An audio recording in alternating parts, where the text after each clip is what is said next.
অত্র এলাকার আমরা এখানে যারা উপস্থিত আছি, এখনো যারা বাইরে ঘোরাফেরা করছি, আমি তাদের দৃষ্টি আকর্ষণ করছি, আপনারা আর বাইরে ঘোরাফেরা না করে আপনাদেরকে বিশেষ অনুরোধ করছি, আমাদের সামনে মেহমান সামনে বসে গেছে, বিদেশি মেহমান, তার সম্মান যেন ঠিক থাকে, সম্মানের দিকে তাকায়।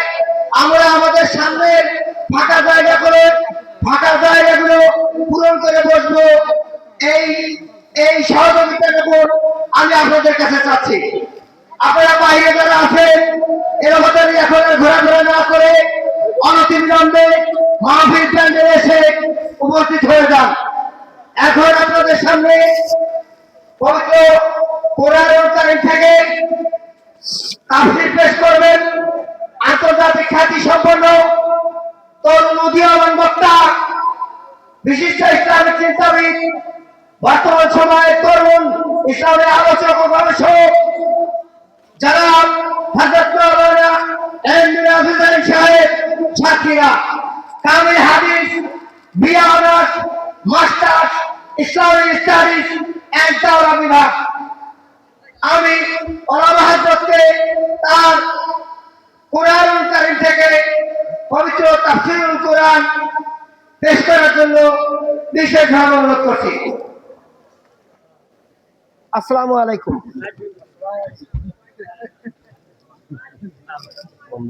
আসসালামু আলাইকুম ওয়া রাহমাতুল্লাহি ওয়া বারাকাতুহু। ওয়া আলাইকুম আসসালাম ওয়া রাহমাতুল্লাহি ওয়া বারাকাতুহু। জি অপারেটর ভাই, বেসটা একটু বাড়িয়ে দিবেন। আপনারা সকলে কেমন আছেন? আলহামদুলিল্লাহ। যদি ভালো থাকেন তাহলে সামনের ফাঁকা জায়গাগুলো পূরণ করে বলবেন। কোরআনের মাহফিলে সামনে ফাঁকা জায়গা রেখে বসতে নাই, শয়তানকে বসতে দিবেন না।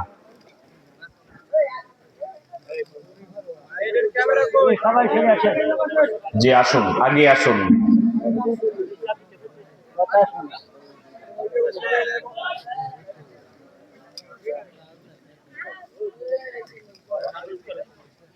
জি অনেক ভাইয়েরা রাস্তাঘাটে দাঁড়িয়ে আছেন, মাহফিল ময়দানে এসে বসার জন্য আমি আপনাদের বিনীতভাবে আহ্বান করছি। আসলে আমি আজকে আপনাদের এই রাজবাড়ী জেলাতে প্রথম। আজকে আপনারা আমাকে যে সময় মাহফিলের মঞ্চে উঠেছেন, আমি এ সময় আমার মাহফিল শেষ করি, রাত্র 12টা বেজে গিয়েছে। আমি গত শুক্রবার আসছিলাম মাগুরাতে, তারাও আমাকে উঠিয়েছিল রাত্র 11টার দিকে। আমি প্রোগ্রামগুলো বেশিরভাগ বলেই নিয়ে থাকি যে আমাকে রাত্র 10টার মধ্যে দিবেন, কারণ সারা রাত মাহফিল শুনলাম, বাসা যাইতে যাইতে ফজরও চলে গেল। বলেন মাহফিল শোনার মধ্যে কোনো কি কল্যাণ নিহিত আছে? এজন্য একটু সচেতন হওয়া দরকার। এজন্য আসুন এই গভীর রাত্রে, আসলে এই সময় ঘুমানোর রাত, আমি কিছুক্ষণ কথা না বলতে বলতে আপনাদের মাঝে ঘুম চলে আসবে, ঠিক না? এজন্য আপনারা ঘুমিয়ে আছেন কিনা জেগে আছেন, যতক্ষণ আমার সাথে প্রমাণ দিবেন ততক্ষণ আমি আপনাদের সাথে আছি। যখন দেখবো আপনাদের আওয়াজ বন্ধ হয়ে গিয়েছে, আমি আমার আলোচনা শেষ করে দিব। এজন্য আমার সাথে কি সকলে থাকতে রাজি আছেন? কারা কারা রাজি আছেন দুহাত তুলে দেখান তো। লিল্লাহে তাকবীর, লিল্লাহে তাকবীর। আল্লাহ পাক কবুল করেন, বলেন আমিন।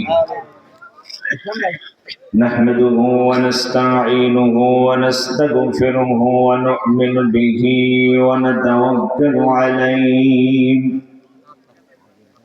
ونعوذ بالله من شرور أنفسنا ومن سيئات أعمالنا من يهده الله فلا مضل له ومن يضلل فلا هادي له نشهد أن لا إله إلا الله وحده لا شريك له ونشهد أن سيدنا وسندنا وحبيبنا ومولانا محمدا عبده ورسوله الذي أرسله بالحق بشيرا ونذيرا وداعيا إلى الله بإذنه وسراجا وقمرا منيرا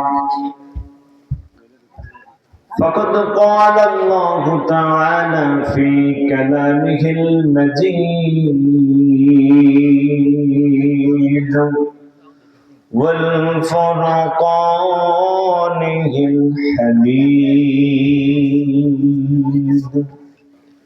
আসুন সকলে মিলে বিতাড়িত মরদুদ শয়তান হতে পানাহ চেয়ে সবাই মিলে একসাথে পড়ে নেই আউযু বিল্লাহি মিনাশ শাইতানির রাজীম বিসমিল্লাহির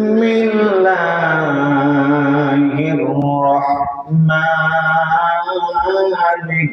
রহিম وسارعوا إلى مغفرة من ربكم وجنة أرضها السماوات والأرض أعدت للمتقين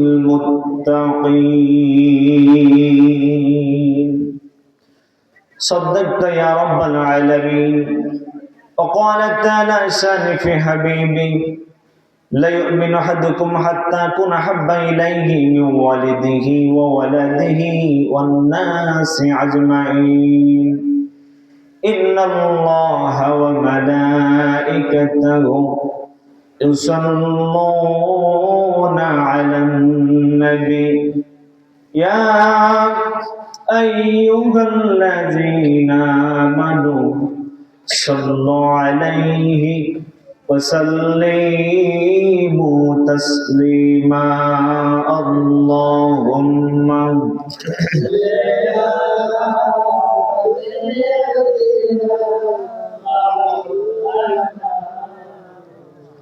وعلى آل سيدنا بلغ العلا بكماله كشف الدجى بجماله حسنت جميع خصاله صلى الله عليه وآله تذكر قل لا إله إلا الله جري لا إله إلا الله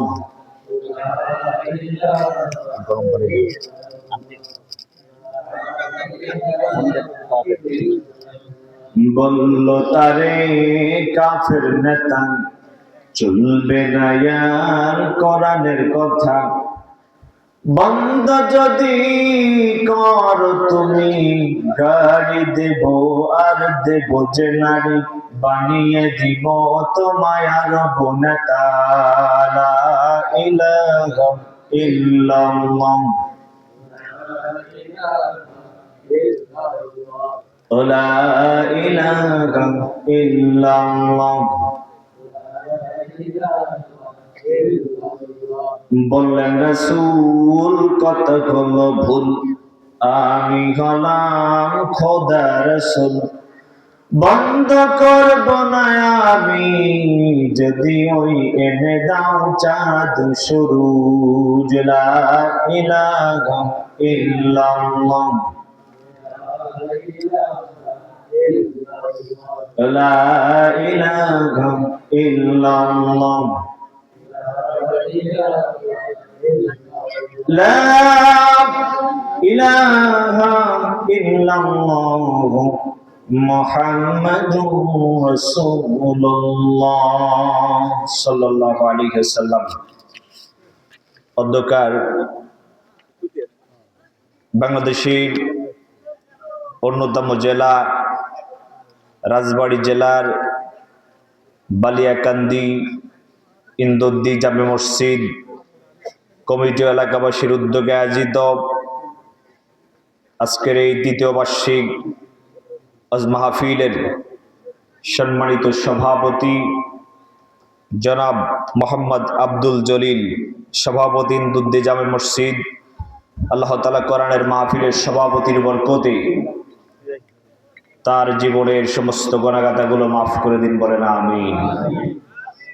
উপস্থিত আজকের মাহফিলের সম্মানিত পরিচালক জনাব মিরাজুল ইসলাম মিরাজ, উপস্থিত আছেন আজকের মাহফিলের সম্মানিত আমন্ত্রিত অতিথিবৃন্দ। এতক্ষণ পর্যন্ত আপনাদেরকে আলোচনা করে ধন্য করেছেন হাফেজ খালিদ হোসেন, ইমাম ও খতিব ইন্দুদ্দি জামে মসজিদ। আলোচনা করেছেন মাওলানা আব্দুল হাই জোয়াদ্দার, মাওলানা রশিদুল ইসলাম সারিহি। এতক্ষণ পর্যন্ত আপনাদের সামনে আলোচনা করেছেন এলাকারই কৃতি সন্তান জনাব আলহাজ হজরত মাওলানা সৈয়দ আহমদ খান। আল্লাহ পাক সকল আলোচককে দ্বীনের জন্য, ইসলামের জন্য কবুল করে দিন, বলেন আমিন। আমৃত্যু পর্যন্ত কোরআনের কথা বলতে পারে সেই তৌফিক দান করে দিন, বলেন আমিন। সামনে উপস্থিত দিনদার পরহেজগার মুসলমান ভাই ও বাবাজিরা আমার, পদ্মার অন্তর আড়ালে অবস্থানরত মুত্তাকিনা মা ও বোনেরা, সকলকে আবারও হৃদয় নিংড়ানো সালাম। আসসালামু আলাইকুম ওয়া রাহমাতুল্লাহি ওয়া বারাকাতুহু। আপনারা সকলে কেমন আছেন? আমার সাথে কি আপনাদের কোনো শত্রুতা আছেনি? তাহলে জবাব দিলেন না কেন? আল্লাহর শুকরিয়া, আল্লাহর সাথে তাহলে তো আপনাদের শত্রুতা আছে? তাহলে আল্লাহর শুকরিয়া আদায় করলেন না কেন? অধিকাংশরা আল্লাহর শুকরিয়া আদায় করতে কার পূর্ণ করলেন? আমার সাথে শত্রুতা থাকতে পারে, আল্লাহর সাথে তোমায় আছে। আল্লাহ চাইলে তো আপনাকে এখান থেকে বাসাতে নাও নিয়ে যাইতে পারে না? এখানে দম বন্ধ করে এখানে নেলা নোংরা বানাতে পারে না? তাহলে আল্লাহর শুকরিয়া আদায় করতে কার পূর্ণ করলেন কেন? মিশরের একজন বিখ্যাত ডাক্তার, গোটা পৃথিবীতে বাইপাস সার্জারি যিনি করেন তার জনক নাম ডাক্তার আহমদ। কি নাম? ডাক্তার আহমদ। গোটা পৃথিবীতে যারা বাইপাস অপারেশন করেন, হার্ট যাদের ব্লক হয়ে যায় তাদেরকে বাইপাস সার্জারি করা হয়। শুনছেন এমন কোন কথা? বাইপাস ব্লক যাদের হয়ে যায়, বাইপাস হার্টটা ওপেন করে আবার নতুন করে রাস্তা তৈরি করা হয়। এই মিশরের ডাক্তার আহমদ প্রতিদিন তিনি অপারেশন করেন।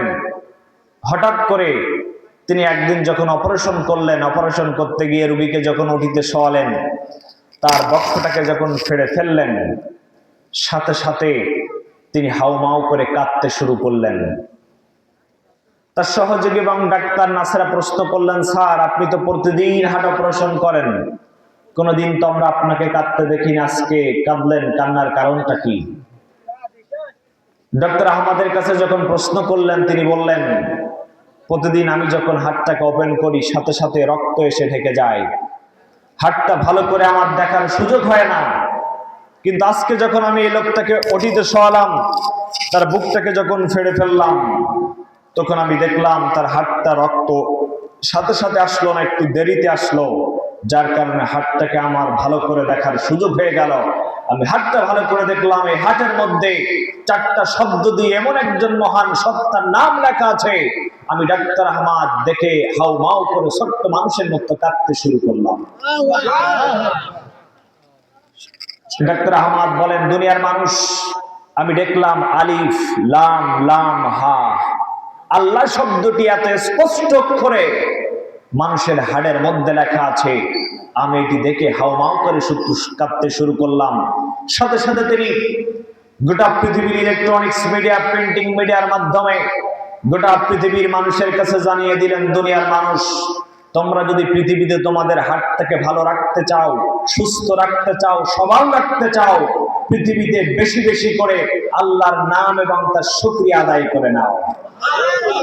সে আল্লাহর শুকরিয়া আদায় করে জবান খুলে হৃদয়ের সমস্ত ভাব এবং আবেগটুকু উজাড় করে সকলে জবান খুলে বলি আলহামদুলিল্লাহ। দুরুদ সালাম বিশ্ব মানবতার মুক্তির দিশারি সকল আম্বিয়াদের শ্রেষ্ঠ উলাদ, পথহারা, নির্যাতিত, নিষ্পেষিত, বঞ্চিত মানবতার নবী মুহাম্মদ রাসূলুল্লাহ সাল্লাল্লাহু আলাইহি ওয়াসাল্লাম। সম্মানিত উপস্থিতি, আমি আপনাদের সামনে পবিত্র কোরআনুল কারীমের সূরা আল ইমরান, কোন সূরা?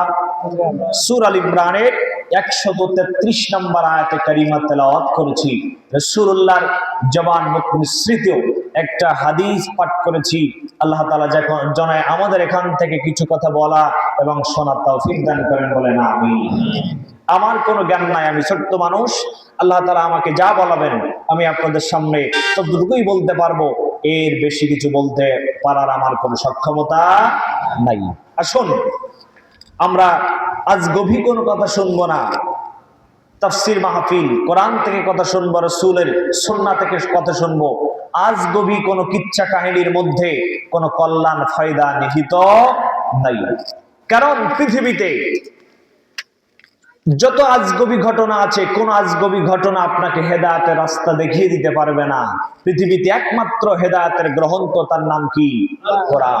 কোরআন ছাড়া হেদায়েতের কোনো গ্রন্থ নাই, কারণ পৃথিবীতে একমাত্র নির্ভুল সহি গ্রন্থ হলো কোরআন।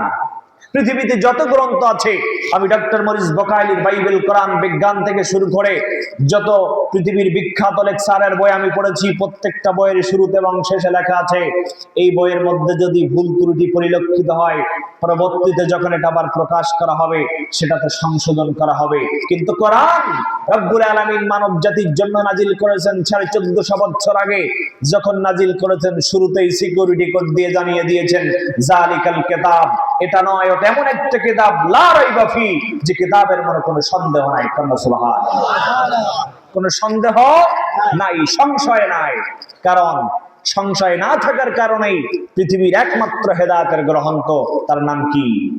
কোরআন। এই কোরআন জালিকাল কিতাব, এটা নয় ওটা এমন একটা কিতাব। আমরা অধিকাংশরাই ব্যাখ্যা করে থাকি জালিকাল কিতাব, এটা এমন একটা কিতাব। আসলে তা নয়। জালিকা শব্দটি হলো ইসমে ইশারা। যারা আলেম ফাজিল পড়ছেন তারা বুঝতে পারবেন জালিকাল কিতাব, জালিকা শব্দটি ইসমে ইশারা। ইসমে ইশারা বোঝানো হয় দূরের জিনিসকে বোঝানোর জন্য। ইসমে ইশারা দূরের জিনিসকে বোঝানো হয়, কাছের জিনিস নয়। কারণ বলেন তো দেখি, কোরআনের বাড়ি এখানে নাকি সেখানে? কোথায়?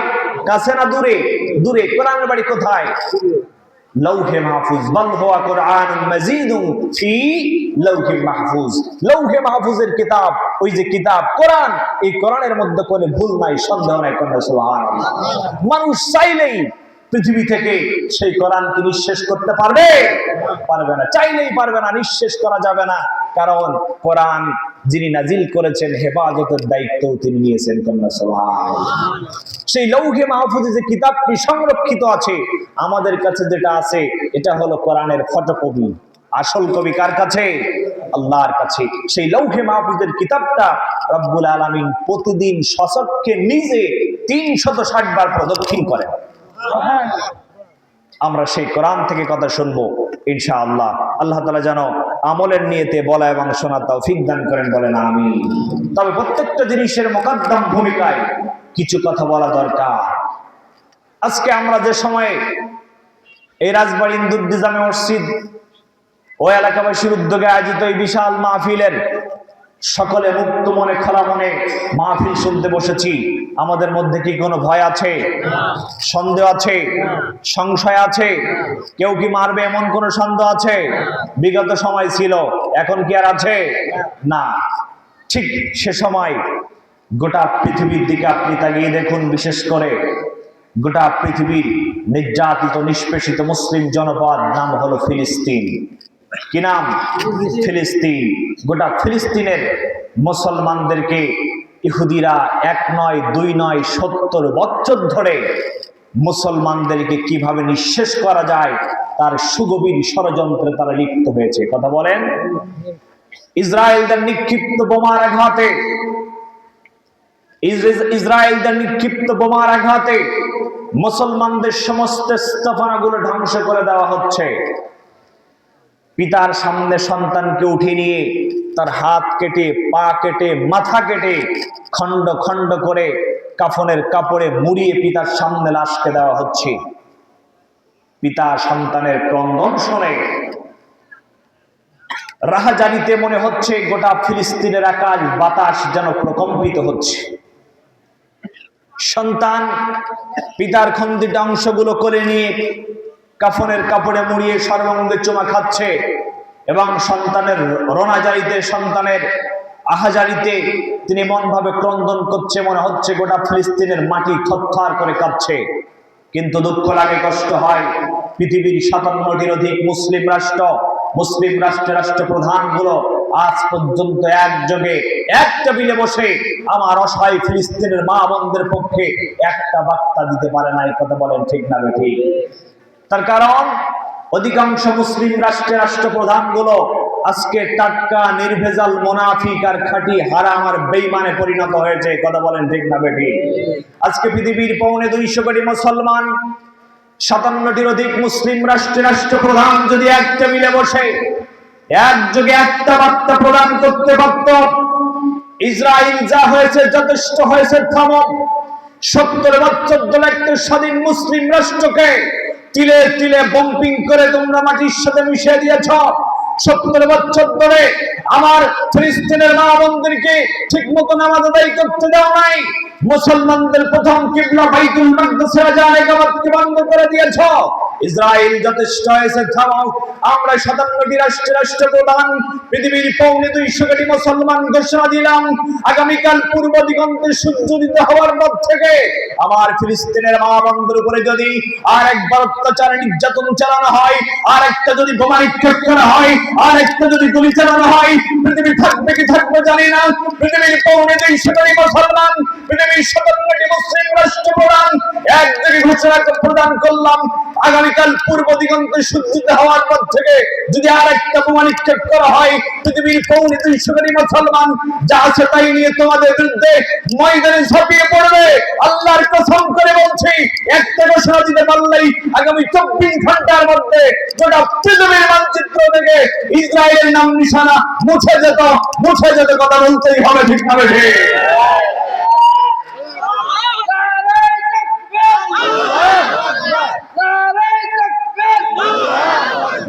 ইসলামের শত্রুরা ইসলামের শত্রুরা কিন্তু দুঃখ লাগে, কষ্ট হয়, পৃথিবীর 250 কোটি মুসলমান, 57টি অধিক রাষ্ট্রের রাষ্ট্রপ্রধান একযোগে এখনো পর্যন্ত এক টেবিলে বসতে পারে নাই। আর সেই দুর্বলতাটাকে কাজে লাগিয়ে পৃথিবীতে মাত্র 80 লক্ষ ইহুদি পৃথিবী থেকে কিভাবে ইসলামকে নিঃশেষ করা যায়, মুসলমানদেরকে কিভাবে ধ্বংস করা যায়, তার সুগভীর ষড়যন্ত্রে তারা মেতে উঠেছে। কথা বলেন ঠিক না বেঠিক? কিন্তু মুসলমান আজকে যদি আমরা একতাবদ্ধ হতে পারি, যদি একসাথে বসে ঐক্যের প্রাচীর গড়তে পারি, পৃথিবীর মুসলমানদের দিকে চোখ তুলে তাকানোর মতো এমন কারো দুঃসাহস থাকতো না। কথা বলেন ঠিক না বেঠিক? আজকে আমরা যখন এই বিভিন্ন তরিকা নিয়ে কে সিলসিলাকে ফুরফুরাকে চরমনা বিভিন্ন দল মত নিয়ে আমরা যখন পড়ে আছি, আর এই সুযোগে মুসলমানদেরকে নিঃশেষ করার জন্য গোটা পৃথিবীর কুফরি শক্তি একযোগে তারা কিভাবে নিঃশেষ করা যায় তার সুগভীর ষড়যন্ত্র গোটা পৃথিবীতে ছড়িয়ে দিচ্ছে। কথা বলেন ঠিক না বেঠিক? আসুন দলমত ভুলে যায়, নির্বিশেষে এই জমিনে দিন প্রতিষ্ঠার জন্য একতাবদ্ধ হয়ে যায়। যদি একতাবদ্ধ হয়ে ক্ষমার ভ্রাতৃত্ব বন্ধনে আবদ্ধ হতে পারি, ইনশাআল্লাহ আগামী দিনেও এ বাংলাদেশে অনতিবিলম্বে আল্লাহর কোরআনের আইন চালু হয়ে যাবে। কথা বলেন ঠিক না বেঠিক? আসুন সেই ঐক্যের আহ্বান নিয়ে, সেই ক্ষমার ভ্রাতৃত্ব বন্ধন নিয়ে ভেদাভেদ ভুলে গিয়ে আমি আপনাদের সামনে সূরা আল ইমরানের 133 নম্বর আয়াতে কারিমা তেলাওয়াত করেছি। কোন সূরা? সূরা আল ইমরান। কত নম্বর আয়াত? 133 নম্বর আয়াত। একটু জিকির করেন, লা ইলাহা ইল্লাল্লাহ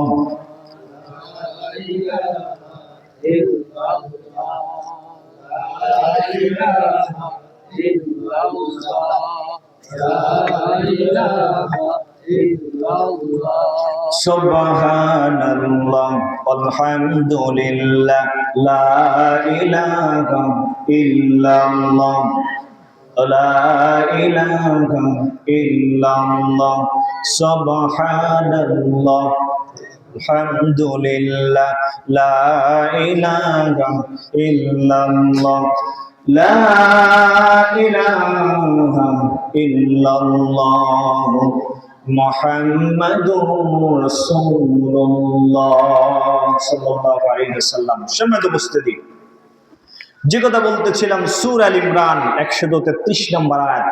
প্রথমে এই আয়াতের বাংলা অনুবাদটুকু আমরা জেনে নেই।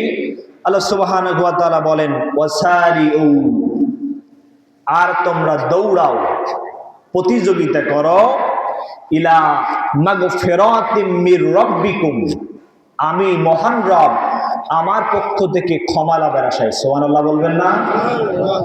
ওয়া জান্নাতিন আরদুহাস সামাওয়াতু ওয়াল আরদ, ওই জান্নাত লাভের আশায় যে জান্নাতের প্রশস্ততা সামাওয়াতু ওয়াল আরদ, আসমান এবং জমিনের মতো বিশাল প্রশস্ততা। কন্যা সুবহানাল্লাহ। ওই জান্নাত কাদের জন্য প্রস্তুত করে রেখেছেন? উইদ্দাত লিল মুত্তাকিন, মুত্তাকি বান্দা যারা হবে, ঈমানদার বান্দা যারা হবে, তাদের জন্য এই বিশাল জান্নাত আল্লাহ প্রস্তুত করে রেখেছেন। কন্যা সুবহানাল্লাহ। আসুন, আয়াতের মধ্যে আল্লাহ তাআলা বলছেন, ওয়াসারিউ, শুধু তোমরা দৌড়াও না, প্রতিযোগিতা করো। আরবি গ্রামার যারা বোঝেন, সারি শব্দটি আল্লাহ তাআলা এত দ্রুততা বোঝানোর জন্য ব্যবহার করেন, যার পরে পৃথিবীতে আর কোনো দ্রুততা চলে না। পৃথিবীর সমস্ত দ্রুততার শক্তিকে বোঝানোর জন্য আল্লাহ তাআলা সারি ব্যবহার করেন। আল্লাহ তাআলা সেই সারি ব্যবহার করে বোঝাতে যাচ্ছেন, ওয়াসারিউ, তোমরা দৌড়াও না, প্রতিযোগিতা করো। কিসের জন্য? ইলা মাগফিরাতিম মির রাব্বিকুম, মহান আল্লাহ আমার পক্ষ থেকে ক্ষমা লাভের আশায়। বলেন, কি লাভের আশায়? ক্ষমা লাভের আশায়। ওয়া জান্নাতিন আরদুহাস সামাওয়াতু ওয়াল আরদ, লক্ষ্য একটা, উদ্দেশ্য একটাই, কি? জান্নাত। লক্ষ্য একটা, উদ্দেশ্য একটা, কি? জান্নাত। কেমন জান্নাত? সামাওয়াতু ওয়াল আরদ, এই বিশাল আসমান এবং জমিনের যে বিশাল ব্যাসার্ধ, শুধু প্রথম আসমান না, দ্বিতীয়, তৃতীয়, চতুর্থ, পঞ্চম, ষষ্ঠ, সপ্তম আসমানের যে বিশাল ব্যাসার্ধ, এর চাইতে বিশাল জান্নাত আমি আল্লাহ তোমাদের জন্য প্রস্তুত করে রেখেছি। কন্যা সুবহানাল্লাহ। তাহলে আল্লাহ তাআলা দ্রুততা বুঝানোর জন্য ব্যবহার করছেন। কেমন দ্রুততা? আধুনিক বিজ্ঞানের জয়যাত্রার যুগে বিজ্ঞানের সর্বোচ্চ শাখার নাম হলো মহাকাশ বিজ্ঞান। বিজ্ঞান আমাদেরকে বলছে পৃথিবী থেকে সূর্যের দূরত্ব হলো 15 কোটি কিলোমিটার। সূর্যের দূরত্ব 15 কোটি কিলোমিটার। সূর্য থেকে পৃথিবীতে আলো আসতে সময় লাগে 8 মিনিট 18 সেকেন্ড। প্রতি সেকেন্ডে সূর্যের গতিবেগ হলো 1,86,000 মাইল। প্রতি সেকেন্ডে সূর্যের গতিবেগ 1, এই 1, 2 বলতে যতটুকু সময় লাগলো, এই সময়ের মধ্যে সূর্য 1,86,000 মাইল পথ অতিক্রম করে দুনিয়াতে আলো দেয়। সূর্য থেকে সাথে সাথে দুনিয়াতে আলো আসে না, কমপক্ষে 8 মিনিট 18 সেকেন্ড সময়ের পরে দুনিয়াতে সূর্য আলো এসে পৌঁছায়। প্রতি সেকেন্ডে গতি 1,86,000 মাইল। কতই না গতিবেগ তার। অধুনা বিজ্ঞান আজকে কত না কিছু আবিষ্কার করছে। বিজ্ঞানের অবদানের ফলে আপেক্ষিক বস্তুকে মানুষের হাতের নাগালের কাছে আসছে। বিজ্ঞান বলছে আগামী দিনে মানুষের হাতের ঘড়ি কি হয়ে যাবে? কম্পিউটার। শুধু তাই নয়, অধুনা বিজ্ঞান কত না কিছু আবিষ্কার করছে। রকেট আবিষ্কার করছে, প্লেন আবিষ্কার করছে, বিমান আবিষ্কার করছে, কত না কিছু দ্রুতগামী বস্তু যান তারা আবিষ্কার করছে। বিজ্ঞানের অবদানের ফলে আজকে গোটা পৃথিবীটা মানুষের কাছে গ্লোবাল ভিলেজ, বৈশ্বিক গ্রামে পরিণত হচ্ছে। বিজ্ঞানের অবদানের কারণে মানুষ মনে করছে আজকে পৃথিবীটা মানুষের কাছে গ্রামের মতো মনে হচ্ছে। মানুষ চাইলে আজকে আমেরিকাতে কথা বলতে পারে, মানুষ চাইলে আজকে লন্ডনে কথা বলতে পারে, মানুষ চাইলে আজকে কানাডাতে কথা বলতে পারে না। মানুষের কাছে মনে হচ্ছে গোটা পৃথিবীটা একটা গ্রাম, গ্লোবাল ভিলেজ, বৈশ্বিক গ্রাম, একের পর এক গ্রামের মতো মনে হচ্ছে। বিজ্ঞান কত না কিছু আবিষ্কার করলো, কত দ্রুতগামী যান আবিষ্কার করলো, যুদ্ধ বিমান আবিষ্কার করলো, রাফায়েল আবিষ্কার করলো, কতই না গতিবিজ্ঞান। কিন্তু রব্বুল আলামিন সারি শব্দটি ব্যবহার করে বোঝাতে যাচ্ছেন দুনিয়ার মানুষ, পৃথিবীতে যত গতি আছে তার চাইতেও দ্রুততম শ্রেষ্ঠ গতি হলো সূর্যের আলোর গতি।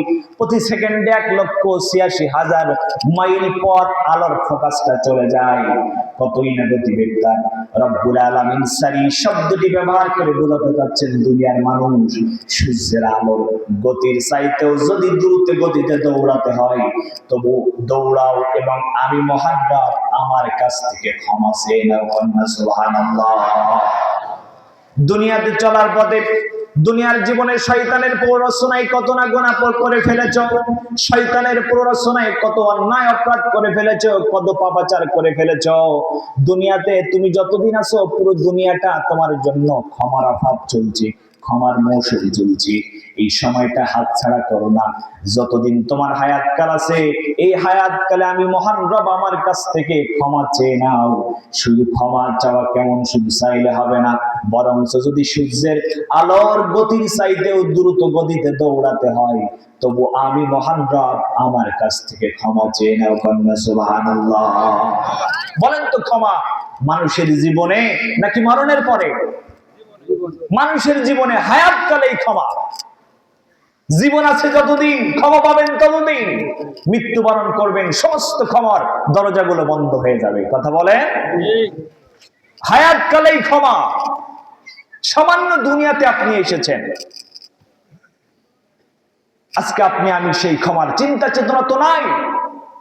ক্ষমার চিন্তা চেতনা বাদ দিয়া বিভিন্ন সময় আমরা দেখেছি ক্ষমতার অবৈধ মস্তদে টিকে থাকার জন্য কত নিরপরাধ মানুষগুলোর উপরে মিথ্যা মামলা, শুধু মিথ্যা মামলা নয়, নিরপরাধ মানুষগুলোকে রাতের আধারে সন্তানের কোল থেকে উঠে নিয়ে চোখ বেঁধে, হাত বেঁধে, পা বেঁধে কোরা ছাড় দিয়ে বিদায় করে দিয়েছে, ঠিক না? শুধু তাই নয়, বিশ্বের কিংবদন্তি মুফাসসিরে কোরআন, কোরআনের পাখি আল্লামা সাঈদী, যার কোনো অপরাধ ছিল না, সেই নিরপরাধ মানুষটাকে নারী ধর্ষণের মামলা দিয়ে, রাজাকারের মামলা দিয়ে 12টি অধিক বছর কারাগারের মধ্যে বন্দী করে শুধু ক্ষান্ত হন নাই, পরিশেষে তাকে হাসপাতালের মধ্যে ইনজেকশনের মাধ্যমে হত্যা করা হয়েছে। কথা বলেন ঠিক না বেঠিক? আমরা স্পষ্টভাবে বলতে চাই, কোন দলমত পথ বুঝি না। আল্লামা সাঈদী কোন এক নির্দিষ্ট দলের সম্পদ ছিলেন না, শুধু বাংলাদেশ নয় গোটা পৃথিবীর একটা সম্পদ ছিলেন। কথা বলেন ঠিক না বেঠিক? সুতরাং যারা আল্লামা সাঈদীকে নিরপরাধভাবে হত্যা করলেন, নিরপরাধভাবে ইনজেকশন পুশ করে হত্যা করলেন, এই বাংলার জমিনে যদি 30 বছর পরে কারোর বাবার হত্যার বিচার হতে পারে, আল্লামা সাঈদীর হত্যার বিচার হতেই হবে। কথা বলেন ঠিক না বেঠিক? শাপলা চত্বরে যারা মীর আলমদের হত্যা করলেন, এই হত্যার বিচার বাংলার জমিনে হতেই হবে। মুসলমান, ক্ষমার চিন্তার চেতনা তো নাই, বরঞ্চ অবৈধ ক্ষমতায় টিকে থাকার জন্য জোর করে জুলুম করে ক্ষমা তো লাভ করতে পারো নাই, বরঞ্চ নিজের নামটা জাহান্নামের খাতায় লিখিয়ে নিয়েছে। কথা বলে? এজন্য আসুন, দুনিয়াতে আপনি যতদিন বেঁচে আছেন পুরো হায়াতকালটা তোমার জন্য ক্ষমার অফার চলছে। ফিরে আসো, যা ভুল করেছো ফিরে আসো, ফিরে আসো, তোমার জন্য ক্ষমার অফার চলছে, ক্ষমার মৌসুম চলছে।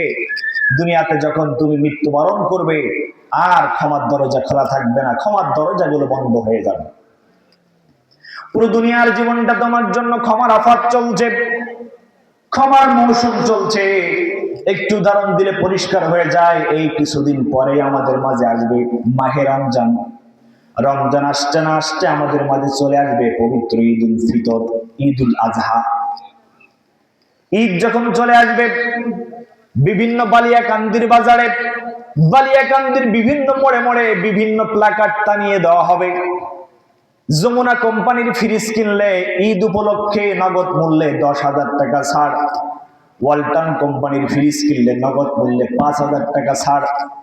এমনকি বালিয়াকান্দির বাজারে দেওয়া হয়, গোটা বাংলাদেশের বিভিন্ন প্রান্তরে দেওয়া হয়।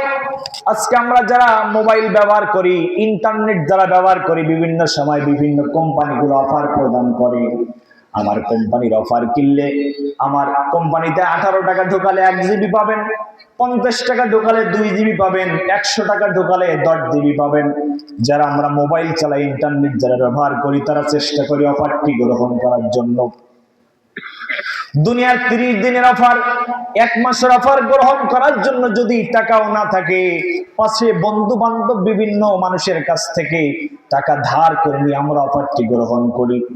এলাকার মানুষজন যারা বিভিন্ন সময় ফ্রিজগুলো কেনার জন্য বাজারে যায়, তারা উকিয়ে থাকে, তারা অপেক্ষা করতে থাকে কখন ঈদ চলে আসবে, ঈদের সময় 5000 টাকা ছাড় দিবে।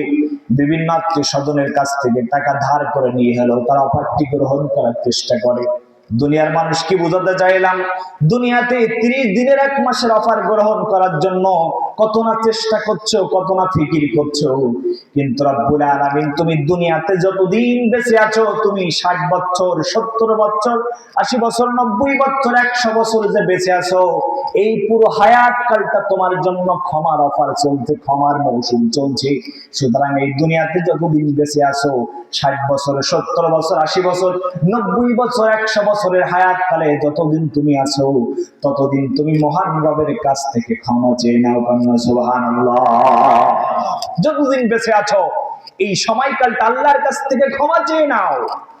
মৃত্যুবরণ করবা, ক্ষমার দরজাগুলো বন্ধ হয়ে যাবে। আসুন, ফিরে আসুন। এই সময় দুনিয়াতে আপনি সামান্য সময় নিয়ে এসেছেন, পরকালীন যে জীবনে প্রবেশ করবেন, এই পরকালীন জীবনের সামান্য সময় আপনি দুনিয়াতে আছেন। কেমন? রব্বুল আলামিন সূরা নাজিয়াতের শেষ আয়াতে বলেন, কান্নাহুম ইয়াউমা ইয়ারাউনাহা লাম ইয়ালবাসু ইল্লা আশিয়াতান আও দুহানহা। আল্লাহু আকবার। কান্নাহুম ইয়াউমা ইয়ারাউনাহা, দুনিয়ার জীবন শেষ করে আপনি যখন পরকালীন জীবনে প্রবেশ করবেন, দুনিয়ার জীবনটা পরকালীন জীবনের কাছে কতটা অসহায়, কতটা ছোট মনে হবে। ইয়াউমা ইয়ারাউনাহা, সেদিন আপনি দেখতে পাবেন লাম ইয়ালবাসু, দুনিয়ার জীবনটা এতটা ছোট মনে হবে। লাম ইয়ালবাসু ইল্লা আশিয়াতান আও দুহাহা, এক প্রভাত বেলা অথবা এক সন্ধ্যা বেলার মতোই মনে হবে।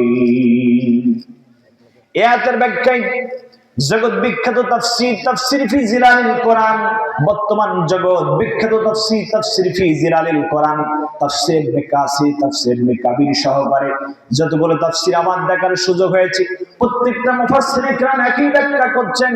এক প্রভাত বেলা অথবা এক সন্ধ্যা বেলা বলতে বোঝায় এক প্রভাত বেলা, সূর্য মানে ফজরের আযানের নামাজের পর থেকে মুসল্লিরা মসজিদে বসে সুবহানাল্লাহ আলহামদুলিল্লাহ জিকির করতে না করতে পূর্ব আকাশে সূর্য উদিত হয়ে যায়।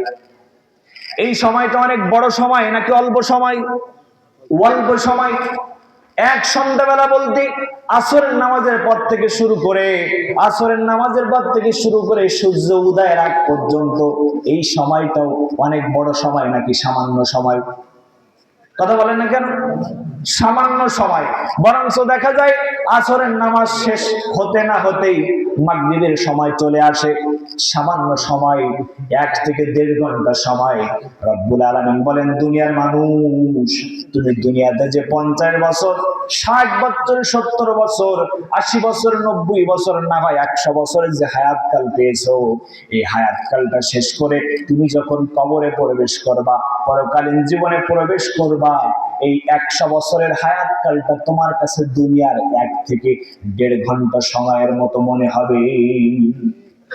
কান্নাহুম ইয়াউমা ইয়ারাউনাহা, সেদিন আপনি দেখতে পাবেন। কান্নাহুম ইয়াউমা ইয়ারাউনাহা, সেদিন আপনি স্বচক্ষে দেখতে পাবেন। লাম ইয়ালবাসু ইল্লা আশিয়াতান আও দুহাহা, দুনিয়ার জীবনটা পরকালীন জীবনের কাছে যে আপনি দুনিয়াতে 100 বছর হায়াত পেয়েছেন, মনে করছেন কত বছর আমি বেঁচেছি, কত বছর বাঁচবো। এই দুনিয়ার 100 বছরের হায়াতকালটা নিয়ে আপনি যখন পরকালীন জীবনে প্রবেশ করবেন, পরকালীন জীবনের কাছে দুনিয়ার 100 বছরের হায়াতকালটা দুনিয়ার 1 থেকে 1.5 ঘন্টা সময়ের মতো মনে হবে। তাহলে এই দুনিয়ার সামান্য সময়ে কেন এত অহংকার, কেন এত বাহাদুরি, কেন এত অর্থের অহংকার, ক্ষমতার অহংকার, সম্পদের অহংকার? আমি একটা কথা প্রায় বলে থাকি, মানুষের সব কিছু বিশ্বাস আছে। দুনিয়াতে একটা যদি আপনি কুত্তাও পালন করেন তার একটা বিশ্বাস আছে, কিন্তু আপনার আমার যে নিঃশ্বাস, এই নিঃশ্বাসের কোনো বিশ্বাস নাই। কথা বলে? যখন চাবে মালিক, দুনিয়াতে আপনি আমি একটা চলন্ত রেলগাড়ি, ট্রেন, দুনিয়াটা হলো ট্রেনের একটা রাস্তা। যদি ট্রেন থামানোর প্রয়োজন হয়, যাত্রীরা যখন ট্রেনের শিকল টান দেয় সাথে সাথে ট্রেনটা থেমে যায়। দুনিয়াতে আপনি আমি একটা চলন্ত ট্রেন। দুনিয়াটা সেই ট্রেনের রাস্তায়, দুনিয়ার জমিনটা। আর ট্রেনের যে আসল শিকল মালিক আল্লাহর হাতে। আল্লাহ যখন চাইবে, যখনই টান দিবে, এক কদম সামনে যাবেন না, সেখানে আপনাকে থমকে দাঁড়িয়ে যেতে হবে। কথা বলেন? ফিরে আসুন, সময় আছে। সময় থাকতে আল্লাহর কাছ থেকে ক্ষমা চেয়ে নেন। দুনিয়াতে যতদিন আছেন ক্ষমা ততদিন আছে। মৃত্যুবরণ করবেন আর ক্ষমা, মৃত্যুবরণ করার সাথে সাথে ক্ষমার দরজাগুলো ঠাস ঠাস করে বন্ধ হয়ে যাবে। সামান্য সময় এসেছেন আপনি যখন মৃত্যুবরণ করবেন, মৃত্যুবরণ করার পর থেকে কিয়ামতের আগ পর্যন্ত আপনাকে কবরের জগতে কমপক্ষে 1,20,000 বছর থাকা লাগবে। কত বছর? 1,20,000 বছর।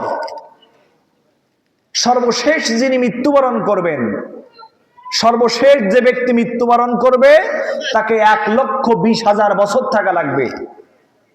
মুফাসসির কেরাম ব্যাখ্যা করেন, বর্ণনা করেন, সর্বশেষ যে ব্যক্তি মারা যাবে, ইসরাফিল আলাইহিস সালাম যখন ফুৎকার দিবেন, এই ব্যক্তিটা যদি মারা যায় আর মারা যাওয়ার সাথে সাথে যদি আল্লাহ তাআলা কিয়ামতের বিচার কার্য শুরু করে দেয়, তাহলে বিজ্ঞান বলছে পৃথিবীতে মানুষের উৎপত্তি হয়েছে 300 কোটি বছর আগে।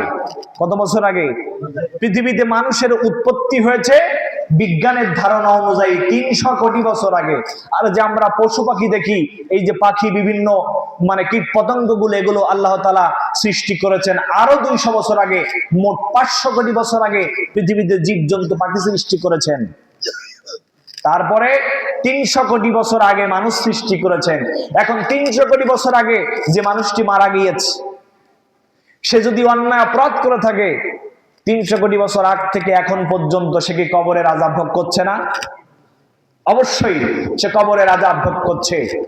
এখন সর্বশেষ যদি যে ব্যক্তিটি মারা যাবে, সাথে সাথে যদি আল্লাহ তাআলা কিয়ামতের বিচার করে, তাহলে ওরা তো আল্লাহর দরবারে আপিল করবে যে আল্লাহ, ওরাও তো অপরাধ করেছে, সাথে সাথে কিয়ামত শুরু হয়েছে, বিচার।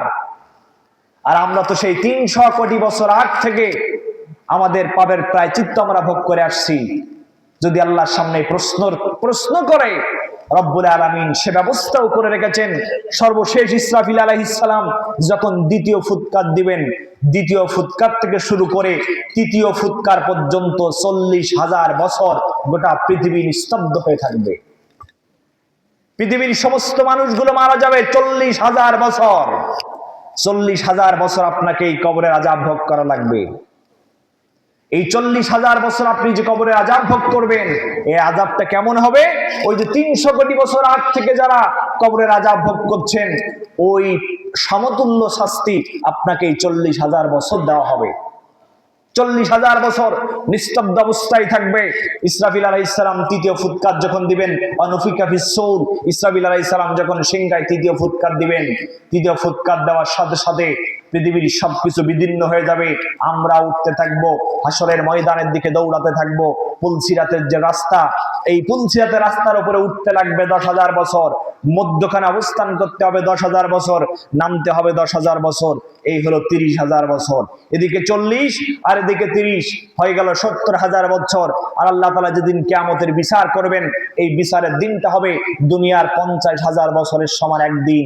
এই 50,000 বছর মোট হলো 1,20,000 বছর। 1,20,000 বছর পরে তারপরে আপনি ভালো কাজ কি খারাপ কাজ করেছেন, সেই তার পুণ্যের প্রতিদান আপনাকে নিতে হবে। আর এই 20,000 বছর কিন্তু আপনাকে থাকতে হবে। চিন্তা করুন, দুনিয়াটা হলো আপনার আমার জন্য শস্য ক্ষেত, আর দুনিয়া মাজরাতুল আখিরাহ। দুনিয়াটা হলো আখিরাতের শস্য ক্ষেত। এখান থেকে যেমন শস্য উৎপাদন করতে পারবেন, যেমন ফসল ফলাতে পারবেন, পরকালীন জীবনে সেই ফসলের তেল ভাঙিয়ে আপনি আস্তে আস্তে সমস্ত স্তরগুলো পাড়ি দিতে পারবেন। কথা বলেন ঠিক না বেঠিক? দেখুন, আমাদের মাঝে যখন হাজিরা হজ সাহেব হজ করতে যায়, এই হজ থেকে আমাদেরকে বিশাল শিক্ষা লুকিয়ে আছে। কি শিক্ষা? সংক্ষিপ্ত একটা শিক্ষা বলি। হাজী সাহেবরা যখন হজ করতে যায়, এলাকার মানুষজন কাছ থেকে বিদায় নিয়ে যখন চলে যায়, যাওয়ার সময় তিনি কিছু অর্থ টাকা পয়সা নিয়ে যায় না? কিছু অর্থ টাকা পয়সা নিয়ে যায়, যদি সেখানে বিপদে পড়ি সেই বিপদটা যেন উদ্ধার করার জন্য। এখান থেকে শিক্ষা, মানুষ তোমাকে শিক্ষা দিচ্ছে, তুমি দুনিয়ার এক দেশ থেকে আরেক দেশে যাচ্ছ, বিপদে পড়লে বাসাতে টেলিফোন করলে সেখানে বিকাশের মাধ্যমে টাকাও নিতে পারো। তারপরেও তুমি এক্সট্রা সেখানে কি খরচ করবে সবকিছু চিন্তা ভাবনা করে নিয়ে যাচ্ছ। তোমার সামনে মনে একটা সময় আসতেছে, যে কোনো মুহূর্তে তোমাকে মালাকুল মাউত যখন তোমার জীবন প্রাণ পাখিটা যখন নিয়ে যাবে, সেখানে তুমি কি খরচ করবে, কি দুনিয়া থেকে কি আমল সংগ্রহ করেছো। দ্বিতীয় নম্বরে শিক্ষা, হাজী সাহেবরা যখন এহরাম বাঁধে 2 টুকরা কাপড়, সাদা কাপড় পরিধান করে, চাইলেও অর্থ সম্পদের যতই মালিক হোক না কেন, দামি দামি পোশাক থাক না কেন, তখন সেই তার পোশাকের কাজে আসে না। ওই 2 টুকরা সাদা এহরাম বেঁধে, কাপড় বেঁধে তাকে হজের কার্যক্রম শুরু করতে হয়। দুনিয়ার মানুষ কি শিক্ষা দিচ্ছে, যে দুনিয়ার সবকিছু ফেলে রেখে যে সাদা কাপড় তোমাকে পরিধান করতে হবে। মালিক যখন চাইবে এমন একটা ডাক তোমার কাছে চলে আসবে, দুনিয়ার সবকিছু ফেলে তোমাকে এমন এই সাদা কাপড় পরে তোমাকে বিদায় নিতে হবে। ফিরে আসুন, শিক্ষা গ্রহণ করুন। দুনিয়াতে সামান্য সময় আছে, এই সামান্য সময়ে অন্যায় ভাবে মানুষের উপরে জুলুম করবেন না, নির্যাতন করবেন না। আপনার ভাই আপনার প্রতি অন্যায় করেছে, আপনার ভাইকে আপনি বুকে জড়িয়ে নিন, ভাই আপনার এটা ভুল হয়েছে, আপনার এটা ভুল হয়েছে, আপনি তাকে ধরিয়ে দিন। আপনি যদি তাকে ধরিয়ে দিয়ে যদি বুকে আলিঙ্গন করতে পারেন, তাহলে ও ভাই, পরিবার, সমাজ, রাষ্ট্র, দেশ, কোথাও কোনো অশান্তি থাকবে না, গোটা দেশটাই শান্তির সমাজে পরিণত হয়ে যাবে। কথা বলেন ঠিক না? আসুন আমরা একটু ঘুরে আসি, যে দুনিয়াতে অন্যায় করার পরে, সামান্য পবিচার করার পরে সাহাবায়ে কেরাম কেমন তওবা করেছেন, আল্লাহর কাছে ফিরে এসেছেন। রাসূল করিম সাল্লাল্লাহু আলাইহি সাল্লাম তাবুকের যুদ্ধে যাবেন। কোন যুদ্ধে? তাবুকের যুদ্ধে যাবেন। ওই যুদ্ধে রাসূল করিম সাল্লাল্লাহু আলাইহি সাল্লামের একজন সাহাবী ছিলেন, মুহাজির সাহাবী, নাম হলেন সাঈদ ইবনে আব্দুর রহমান। সাঈদ ইবনে আব্দুর রহমানকে আহ্বান করলেন, সাঈদ ইবনে আব্দুর রহমান চলে আসো, যুদ্ধের দামামা বেজে উঠছে। রাসূল করিম সাল্লাল্লাহু আলাইহি সাল্লাম যখন আহ্বান করলেন, সাঈদ ইবনে আব্দুর রহমানের বাড়িতে একটা সুন্দরী নববধূ ছিল, বউ ছিল। রাসূল করিম সাল্লাল্লাহু আলাইহি সাল্লাম আনসার এবং মুহাজির সাহাবীদের মধ্যে বন্ধুত্ব স্থাপন করিয়ে দিলেন। সাঈদ ইবনে আব্দুর রহমানের বাড়িটাকে দেখভাল করার জন্য আরেকজন আনসার সাহাবী, নাম হলেন সাআলাবা। কি নাম? সাআলাবাকে দায়িত্ব দিয়ে গেলেন, সাআলাবা, সাঈদ ইবনে আব্দুর রহমান যুদ্ধে যাচ্ছে আমার সাথে তাবুকের প্রান্তরে, তুমি তার বাসার সবকিছু দেখভাল করবা। রাসূল করিম সাল্লাল্লাহু আলাইহি ওয়াসাল্লাম সাঈদ ইবনে আব্দুর রহমানকে নিয়ে যুদ্ধের দামামা বেজে উঠলেন। মক্কা থেকে, মদিনা থেকে 800 কিলোমিটার দূর, ইরাকের বর্ডার। যুদ্ধের ময়দানে চলে গেলেন, সাহাবাকে দায়িত্ব গেলেন, সাহাবা আমার বাড়ি সবকিছু তোমার উপরে দায়িত্ব অর্পণ করে গেলাম। সাঈদ ইবনে আব্দুর রহমান যখন রাসূলের সাথে যুদ্ধে চলে গেলেন, সাঈদ ইবনে আব্দুর রহমানের কথা মতো প্রতিদিন বাজার থেকে মাল সামানাগুলো ক্রয় করে আনেন, কাঠগুলো বন থেকে কেটে আনেন, আনার পরে সাঈদ ইবনে আব্দুর রহমানের বাড়ির দরজার সামনে রেখে আসেন। সেখান থেকে ওই সাঈদ ইবনে আব্দুর রহমানের নববধূ স্ত্রী, সুন্দরী স্ত্রী, সেখান থেকে নিয়ে তার বাড়ির সমস্ত কাজগুলো তিনি সেখান থেকে রক্ষণাবেক্ষণ করেন। একদিন হঠাৎ করে সাঈদ ইবনে আব্দুর রহমান, একদিন হঠাৎ করে সাআলাবার কাঁধে সওয়ার হলেন শয়তান। শয়তান প্ররোচনা দিল, ও সাঈদ ইবনে, ও সাআলাবা, প্রতিদিন তো সাঈদ ইবনে আব্দুর রহমানের বাড়ির দরজার সামনে মাল সামানাগুলো কষ্ট করে রেখে আসো, কিন্তু কোনদিন কি একটু দরজাটা ভেদ করে রেখেছো? ওয়াকানাত ইমরাতান জামিলা, কত সুন্দর, পরম সুন্দর স্ত্রী তোমার জন্য অপেক্ষা করছে। কন্যা নাউজুবিল্লাহ। শয়তান প্ররোচনা দিয়ে ফেলল, সাআলাবার উপরে শয়তান সওয়ার হলো। পরের দিন যখন মাল সামানাগুলো সেখান থেকে নিলেন, মাল সামানাগুলো সেখান থেকে নেওয়ার পরে, বাজার থেকে বিভিন্ন কাঠগুলো সংগ্রহ করার পরে, পানিগুলো কূপ থেকে নেওয়ার পরে যখন তার দরজার সামনে রাখলেন, রাখার পরে দরজার এক পাশে তিনি ঘাপটি মেরে থাকলেন। এরপরে যখন সাইদ ইবনে আব্দুর রহমানের সুন্দরী স্ত্রীটা যখন আসলেন, সালাবা সাথে সাথে তখন শয়তানের প্ররোচনায় তিনি মানে উদ্বুদ্ধ হয়ে ওই সাইদ ইবনে আব্দুর রহমানের স্ত্রীর হাতটি স্পর্শ করলেন। হাতটি যখন স্পর্শ করলেন, হাতটি স্পর্শ করার সাথে সাথে তখন সাইদ ইবনে আব্দুর রহমানের স্ত্রী বললেন, ইত্তাকুল্লাহ, তুমি আল্লাহকে ভয় করো, ইত্তাকুল্লাহ, আল্লাহকে ভয় করো। যখন এই কথা বললেন সাইদ ইবনে আব্দুর রহমানের স্ত্রী, যখন তিনি এই শব্দটি উচ্চারণ করলেন, সাথে সাথে সালাবার অন্তরে ভয়টা জাগ্রত হয়ে গেল। তিনি বুঝতে পারলেন, আমি তো ভুল কাজ করে ফেলিয়েছি, আমি তো অপরাধ করে ফেলেছি। সোজা কাঁদতে কাঁদতে বাড়িতে চলে গেলেন। বাড়িতে যখন চলে গেলেন, বাড়িতে চলে যাওয়ার পরে বাড়িতে তার একটা কন্যা সন্তান ছিল, নাম ছিল তার খিমসানা। কন্যা সন্তানকে বললেন, প্রাণের কন্যা, আমি ভুল কাজ করে ফেলেছি, অন্যায় করে ফেলেছি, অপরাধ করে ফেলেছি। এখন আমার হাতের মধ্যে বেড়ি লাগিয়ে দাও, আমার পায়ের মধ্যে বেড়ি লাগিয়ে দাও, কারণ আমি অপরাধ করেছি, আমি আর মুক্ত হাতে থাকতে চাই না। হাতের মধ্যে বেড়ি লাগিয়ে নিলেন, পায়ের মধ্যে বেড়ি লাগিয়ে নিলেন, কাঁদতে কাঁদতে মরুভূমির প্রান্তরের দিকে চলে গেলেন। ইন দা মিন টাইম এমন সময় বিশ্বনবী তাবুকের যুদ্ধ শেষ করে যখন মদিনাতে প্রত্যাবর্তন করলেন, সাহাবা তখন কি করলেন, চলে আসলেন। চলে আসার পরে প্রথমে তিনি হযরত আবু বকর রাদিয়াল্লাহু তাআলার বাড়িতে গেলেন। আবু বকরকে বললেন, ভাই আবু বকর, অন্যায় করে ফেলেছি, অপরাধ করে ফেলেছি। কি অপরাধ করেছো? সাইদ ইবনে আব্দুর রহমান রাসূলের সাথে যুদ্ধে গিয়েছিলেন, বাড়ির দায়িত্বটা আমার উপরে দিয়ে গিয়েছিল, কিন্তু আমি আমার ভাইয়ের আমানত রক্ষা করতে পারি নাই, আমানতটা ভঙ্গ করেছি। কি করেছো? আমি শয়তানের বশবর্তী হয়ে সাইদ ইবনে আব্দুর রহমানের নববধূ স্ত্রীর হাতকে স্পর্শ করে ফেলেছি। এখন আল্লাহ কি আমাকে ক্ষমা করবে? হযরত আবু বকর রাদিয়াল্লাহু তাআলা তখন বললেন, সালাবা, অপরাধ করে ফেলেছো, কঠিন গুরুতর অপরাধ করে ফেলেছো, তুমি এখন কেমনে আল্লাহর কাছে ক্ষমা চাও? তিনি আরো হাওমাও করে কাঁদতে কাঁদতে ক্লান্ত শ্রান্ত, দেখুনি চুলগুলো উস্কো খুস্কো হয়ে গিয়েছে। রাসূলের দরবারে হাজির হলেন।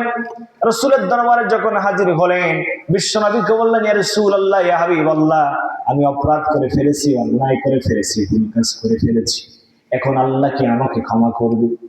বিশ্বনবী তার কাছ থেকে মুখটা ফিরিয়ে নিলেন। আল্লাহর নবী যখন মুখটা ফিরিয়ে নিলেন, আবেগের বশবর্তী হয়ে চলে গেলেন, কাঁদতে কাঁদতে চিৎকার করতে করতে মরুভূমির প্রান্তরে চলে গেলেন। বিরাট মরুভূমির প্রান্তরে একটা পাহাড়ের পাদদেশে যখন পৌঁছালেন, একটা বিরাট গাছের সন্ধান পেলেন।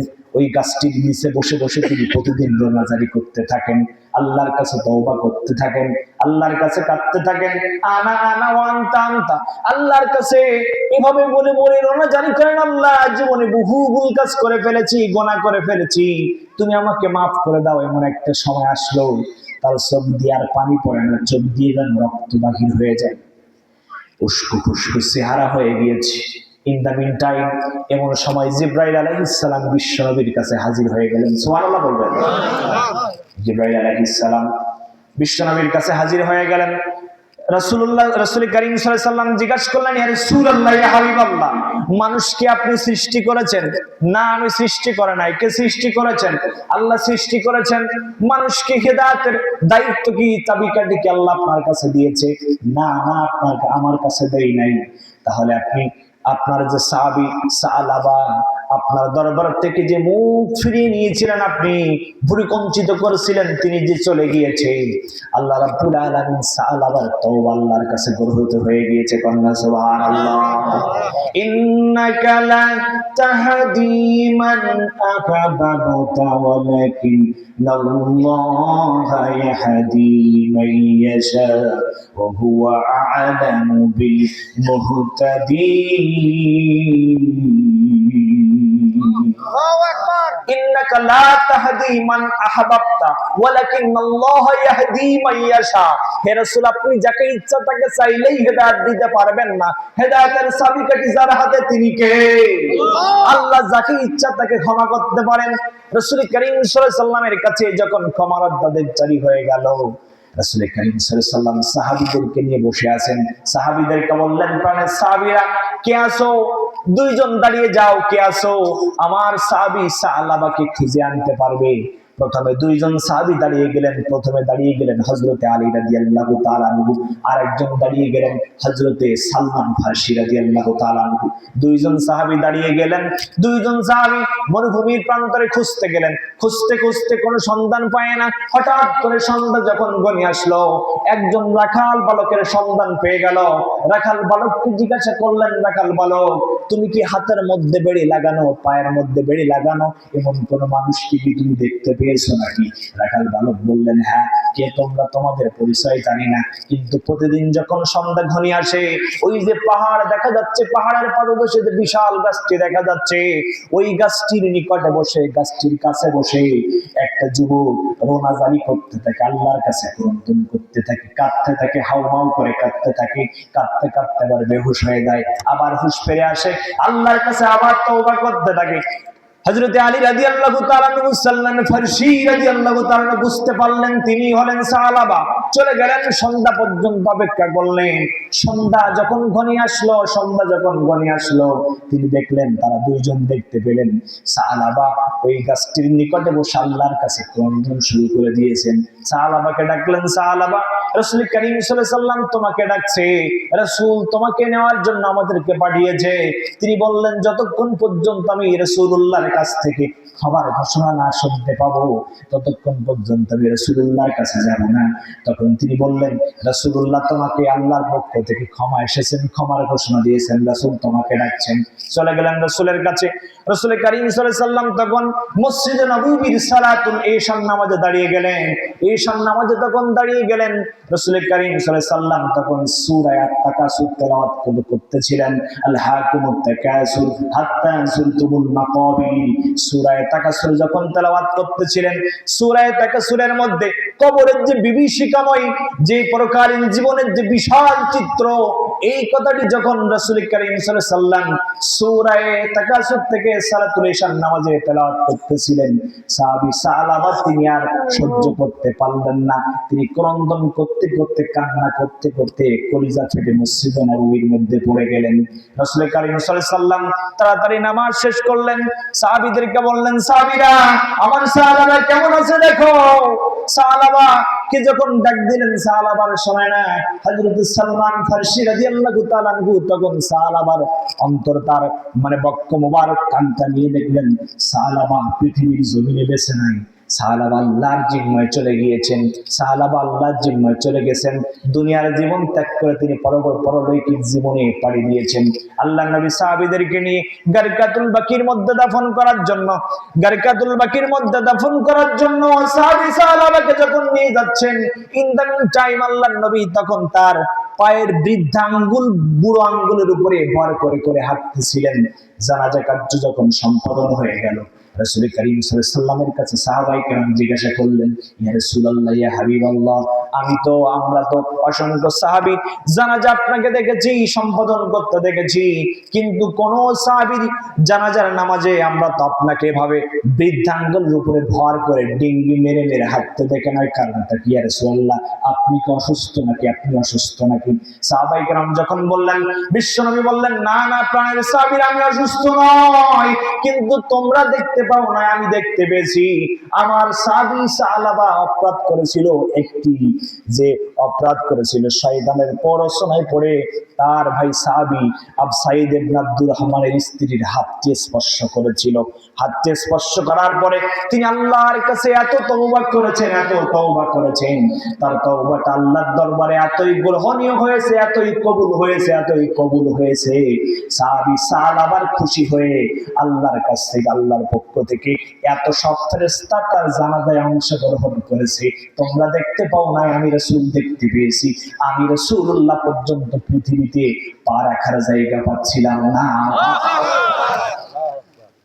সাহাবী সালাবা অপরাধ করেছিলেন, সামান্য একজন অন্য স্ত্রীর হাত স্পর্শ করেছিলেন, সারা জীবন তওবা করেছেন, তওবা করতে করতে জীবনের শেষ নিঃশ্বাসটাও ত্যাগ করে ফেলেছেন। এই সামান্য অপরাধের কারণে যদি এতটা তওবা অনুশোচনা হয়, তো মানুষ আজকে আমি কি না করেছি, কি অপরাধ করতেছি, কত জুলুম করতেছি, রাতের আধারে কত অন্যায় করতেছি, জেনা করছি, ব্যভিচার করছি, আপনার আবার মধ্যে তওবার অনুশোচনা নাই। বরঞ্চ মানুষ যখন বলে তাদেরকেও কিভাবে দমন করা যায়, তাদের উপরে আরেকটা অবাধ অপেক্ষা করে বিভিন্ন রকমের অপবাদ তহমাত তাদের উপরে দিচ্ছি। কথা বলেন ঠিক না বেঠিক? আসুন, ফিরে আসুন, সময় এসেছে, সময় আছে। দুনিয়াতে যতদিন হায়াতকাল আছে, পুরো হায়াতকালটা তোমার জন্য ক্ষমার অফার চলছে, ক্ষমার মৌসুম চলছে।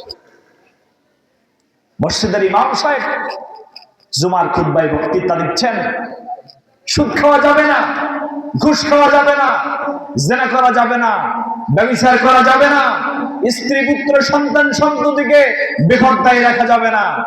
মসজিদের কমিটির সভাপতি, সেক্রেটারি, মসজিদের অন্যান্য দায়িত্বশীলের স্ত্রী পুত্র তারা ঠিক মতো পর্দায় চলে না। পরদিন মসজিদের ইমাম সাহেবকে টার্গেট করে বলা হয়, ইমাম সাহেব আপনি মনে হয় শুধু মসজিদে আমাকে দেখতে পান, কারণটা কি? প্রতিদিন আপনি একই কথা বলেন। ইমাম সাহেব কি ওই ব্যক্তিকে টার্গেট করে নির্দিষ্টভাবে কথা বলছেন? না, ইমাম সাহেব সবাইকেই কথা বলছেন, আপনাকে সচেতন করছেন। ইমাম সাহেব যদি এখন প্রতিবাদে লিপ্ত হয়ে যায়, পরের দিন ইমাম সাহেবের চাকরিও মাফ হয়ে যায়। কথা বলে? আসুন, ফিরে আসুন, পুরো হায়াতকালটা আপনার জন্য ক্ষমার অফার চলছে। এই ক্ষমা লাভের জন্য যদি সূর্যের আলোর গতি প্রতি সেকেন্ডে 1,86,000 মাইল হয়, আল্লাহ তাআলা অসারি শব্দটি ব্যবহার করে বোঝাতে চাচ্ছেন দুনিয়ার মানুষ, যদি সূর্যের আলোর গতির চাইতেও আরো দ্রুত গতিতে দৌড়াতে হয়, দৌড়াও, মানে প্রতিযোগিতা করো, তবুও দুনিয়াতে হায়াতকাল থাকতেই আমি আল্লাহ আমার কাছ থেকে ক্ষমা চেয়ে নাও। কন্যা সুবহানাল্লাহ। এই যদি ক্ষমা চেয়ে নিতে পারো, কি হবে? ওয়াজান্নাতিন আরদুহাস সামাওয়াতু ওয়াল আরদ, ওই জান্নাত আমি আল্লাহ তোমার জন্য দান করব, যে জান্নাতের প্রশস্ততা প্রথম, দ্বিতীয়, তৃতীয়, চতুর্থ, পঞ্চম, ষষ্ঠ, সপ্তম আসমানের যে বিশাল ব্যাসার্ধ, এই বিশাল জান্নাত আমি আল্লাহ তোমার জন্য প্রস্তুত করে রেখেছি। কন্যা সুবহানাল্লাহ। বিশ্বনবী বলেন, সর্বশেষ যে ব্যক্তি জান্নাতে প্রবেশ করবে, সর্বশেষ, আল্লাহ তাআলা তার জন্য এই দুনিয়ার 10 দুনিয়ার সমান জান্নাত রেখেছেন। সুবহানাল্লাহ বলবেন না? এই বিশাল জান্নাতের সুসংবাদ আল্লাহ তাআলা আপনাকে দিয়েছে। আসুন, ফিরে আসুন, সময় থাকতে আল্লাহর দরবারে ফিরে এসে তার কাছ থেকে তওবা চেয়ে নিন, ক্ষমা চেয়ে নিন। মানুষ বড় আফসোস, আল্লাহ তাআলা মানুষকে যে উদ্দেশ্যে সৃষ্টি করেছেন, আজকে মানুষ সেই উদ্দেশ্যে চলে না। কিন্তু আপনি তাকিয়ে দেখুন সূর্যের দিকে। সূর্য, আল্লাহ তাআলা যখন সূর্য সৃষ্টি করেছেন, তাকে অর্ডার করেছেন পূর্ব দিকে উদিত হতে হবে, পশ্চিমে অস্ত যেতে হবে। আল্লাহ তাআলা কি তাকে প্রতিদিন কি অর্ডার করে নাকি? একদিন অর্ডার করছেন। আজ পর্যন্ত কি কোনোদিন হয়েছে পশ্চিম দিকে উদিত হতে পূর্বে অস্ত যেতে? এই যে সারাদিন সূর্য পূর্ব থেকে উদিত হয়ে পশ্চিমে অস্তে যায়, এরপরে সূর্যটা কোথায় যায়? চিন্তা করেছেন কোথায় যায়? সূরা রহমানের তাফসীর পড়েন, আশ-শামসু ওয়াল কমারু বিহুসবান ওয়ান নাজমু ওয়াশ-শাজারু ইয়াসজুদান। আশ-শামসু ওয়াল কমার, সূর্য এবং চন্দ্র, ওয়ান নাজমু ওয়াশ-শাজার, গাছগাছালি, তারকারাজি, ইয়াসজুদান, আল্লাহ সিজদা দেয়। গাছগাছালিগুলো কিভাবে সিজদা দেয়? গাছগাছালিগুলো তার ছায়ার মাধ্যমে জমিন আল্লাহ সিজদা দেয়। সুবহানাল্লাহ বলবেন না? সুবহানাল্লাহ। এই যে সূর্যটা দেখতে পাচ্ছেন, এই সূর্যটা কিভাবে আল্লাহ সিজদা দিচ্ছে? সারাদিন রৌদ্র দেওয়ার পরে পশ্চিমে যখন অস্ত যায়, সেখান থেকে আবার রাত্রে এসে মহান আল্লাহ তাআলার আরশে আজিমের পাশে একটা জায়গা আছে, সে আল্লাহর আরশে আজিমের পাশে সিজদায় লুটিয়ে পড়ে। সুবহানাল্লাহ। সিজদায় লুটিয়ে পড়ার পরে সূর্য বলতে থাকে, রব্বুল আলামিন, তুমি আমাকে সৃষ্টি শুরুতে একদিন অর্ডার করেছিলে পূর্ব দিকে উদিত হতে হবে, পশ্চিমে অস্ত যেতে হবে। আজ পর্যন্ত এখনো কোনোদিন আমি তোমার আদেশ লঙ্ঘন করে নাই। তুমি আমাকে অর্ডার করো, তুমি তো আমাকে তোমার সিজদা করার জন্য, তোমার ইবাদত করার জন্য সৃষ্টি করো নাই, কিন্তু তুমি মানুষকে ইবাদত করার জন্য, তোমার দাসত্বের গোলামি করার জন্য সৃষ্টি করেছো। মানুষ তোমার দাসত্ব গোলামি করছে না, তুমি আমাকে অর্ডার করো, আমি যদি আমার কক্ষপথ থেকে একটু সামান্য সরে যাই, যদি সূর্য তার কক্ষপথ থেকে সামান্য একটু সরে আছে, গোটা পৃথিবীটা জ্বালিয়ে পুড়িয়ে ভস্মীভূত হয়ে যাবে। রব্বুল আলামিন তখন সূর্যকে বলে, সূর্য, আমি তোমাকে এজন্য সৃষ্টি করে নাই, এ দায়িত্বও তোমাকে দেই নাই, আমি মানুষকে অনেক ভালোবেসে দয়া করে সৃষ্টি করেছি। মানুষ যদি ভুল করে, ভুল করার পরে যদি আমার কাছে তওবা রোনাজারি করতে পারে, যদি তওবাতুন নাসুহা করতে পারে, আমি আল্লাহ তাদের জীবনের গুনাহগুলো মাফ করে দিব। সুবহানাল্লাহ। দেখেন, আল্লাহ তাআলা যখন মানুষ সৃষ্টি করবেন, ফেরেশতাদেরকে তখন কি বললেন? ওয়াইজ ক্বালা রাব্বুকা লিল মালাইকা, ফেরেশতাদেরকে যখন ডাকলেন, ফেরেশতারা তখন বললেন, আল্লাহ আপনি কেন তাদেরকে সৃষ্টি করবেন? তারা তো পৃথিবীতে রক্তপাত সৃষ্টি করবে, হানাহানি করবে, মারামারি করবে। এই কথা যখন বললেন, আমরা তো আপনার প্রশংসা বর্ণনা করছি, আমরা তো আপনার গুণ কীর্তন করছি, আপনি আমি খাওয়া দাওয়া করি, প্রসাব পায়খানা করি, ঘুমাতে যাই, এরপরে আল্লাহর ইবাদত করি, কিন্তু আল্লাহ তাআলা ফেরেশতাদেরকে সৃষ্টি করেছেন, তাদের কি কোনো খাওয়া আছে, ঘুম আছে, বিশ্রাম আছে? সর্বদা অবস্থায় সর্বাবস্থায় তারা আল্লাহর ইবাদত করছে। রাসূল কারীম সাল্লাল্লাহু আলাইহি সাল্লাম যখন মেরাজের রাজনীতে গেলেন, মেরাজ যখন ভ্রমণ করলেন, তিনি যখন চতুর্থ আসমানে অবস্থান করলেন, চতুর্থ আসমানে একটা মসজিদ আছে, তার নাম হলো বাইতুল মামুর। রাসূল কারীম সাল্লাল্লাহু আলাইহি সাল্লাম বাইতুল মামুরে মসজিদে যখন গেলেন, জিবরাইল আলাইহিস সালাম সাথে নিয়ে, জিবরাইল আলাইহিস সালাম সেখানে তাকে নিয়ে 2 রাকাত নামাজ আদায় করবেন। বিশ্বনবী অপেক্ষমান দাঁড়িয়ে আছেন, পিছনে হাজার হাজার লক্ষ কোটি সাহাবী দাঁড়িয়ে আছেন, লক্ষ কোটি সাহাবী, লক্ষ কোটি ফেরেশতা দাঁড়িয়ে আছেন। রাসূল কারীম সাল্লাল্লাহু আলাইহি সাল্লাম জিজ্ঞাসা করলেন, এক দল চলে যাচ্ছে, আরেক দল আসছে, কতক্ষণ তারা থাকবে? জিবরাইল আলাইহিস সালাম বলেন, ইয়া রাসূলুল্লাহ, ইয়া হাবিবাল্লাহ, যাদেরকে দেখতে পাচ্ছেন যারা সিজদা দিচ্ছে, এই 2 রাকাত নামাজ তারা আদায় করছে, যারা একবার 2 রাকাত নামাজ আদায় করছে, কিয়ামতের আগ পর্যন্ত তারা দ্বিতীয়বার সুযোগ পাবে না। এত ফেরেশতা আল্লাহ তাআলা তৈরি করছেন, তারা তো আল্লাহর ইবাদত করার জন্য যথেষ্ট ছিল, প্রশংসা করার জন্য যথেষ্ট ছিল, কিন্তু আল্লাহ তাআলা মানুষকে সৃষ্টি করেছেন, ইন্নী আ'লামু মা লা তা'লামুন, নিশ্চয় আমি যা জানি তোমরা তা জানো না। আসুন, ফিরে আসুন, আল্লাহর কাছে রোনাজারি করুন। যদি তাওবাতুন নাসুহা করতে পারেন, ইয়া আইয়ুহাল্লাযিনা আমানু তুবু ইলাল্লাহ তাওবাতুন নাসুহা, যদি জীবনের শেষ নিঃশ্বাস আসার আগে যদি তাওবাতুন নাসুহা করতে পারেন, আল্লাহ ভুল কাজ করেছি, অন্যায় করেছি, আর করব না, জীবন চলে যাবে তবু আর এই অন্যায় করব না, জীবন চলে যাবে তবু আর জেনা করব না, জীবন চলে যাবে আর ব্যভিচার করব না, সুদ ঘুষের পক্ষে থাকবো না, যদি এই তাওবাতুন নাসুহা করতে পারেন, জীবনের শেষ তাওবা, আল্লাহ তাআলা আপনার পিছনের গুনাহগাথাগুলো মাফ করে দিতে পারেন কি পারেন না? আসুন, ফিরে আসুন, সময় থাকতে এই যদি ফিরে আসতে পারেন, তাওবাতুন নাসুহা যদি করতে পারেন, রব্বুল আলামিন বলেন, ওয়া জান্নাতিন আরদুহাস সামাওয়াতু ওয়াল আরদ, আমি আল্লাহ তোমাদের জন্য বিশাল জান্নাত প্রস্তুত করে রেখেছি। সুবহানাল্লাহ।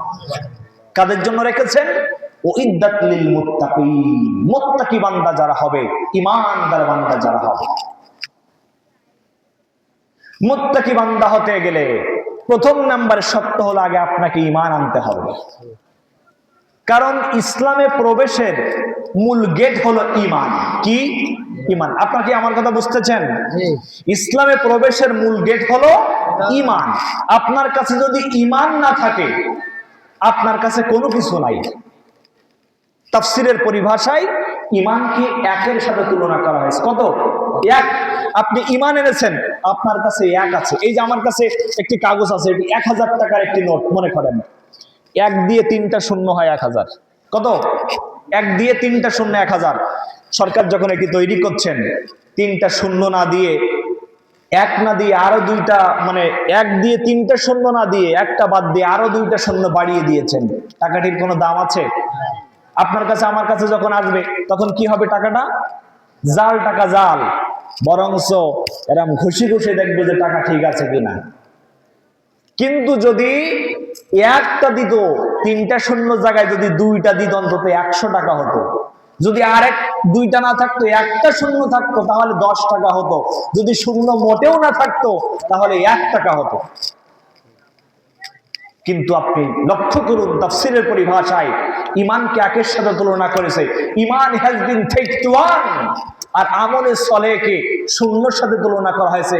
আমল has been success to zero. আপনি ইমান এনেছেন, আপনার কাছে এক আছে, এরপরে যত আমলে সলেহ করবেন, নেক আমল করবেন, অটোমেটিক্যালি একের পিছনে শূন্য আকারে যোগ হয়ে যাবে। সুবহানাল্লাহ বলবেন না? কিন্তু আপনি যদি ইমান না আনতে পারেন, একবিহীন শূন্যের যেমন কোনো দাম নাই, ঠিক তেমনি ভাবে ইমান না আনতে পারেন, যত আমল করেন না কেন, যত সম্পদ দান করেন না কেন, ইমান যদি ঠিক না থাকে, আপনার কোন আমল আল্লাহর দরবারে কবুল হবে না। তার একটু বাস্তব প্রমাণ দিয়ে যায়।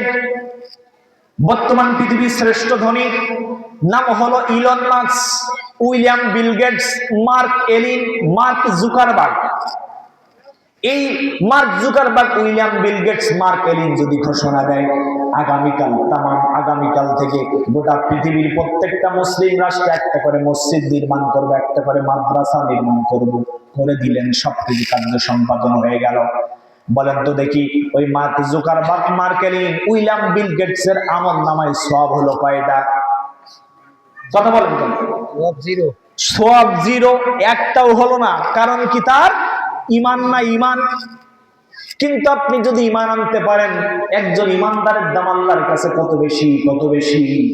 বিশ্বনবী বলেন, একজন ইমানদার বান্দা যদি তার হালাল উপার্জন থেকে যদি একটা খেজুর দান করে, একটা খেজুর পরিমাণ অর্থ যদি সদাকা করে,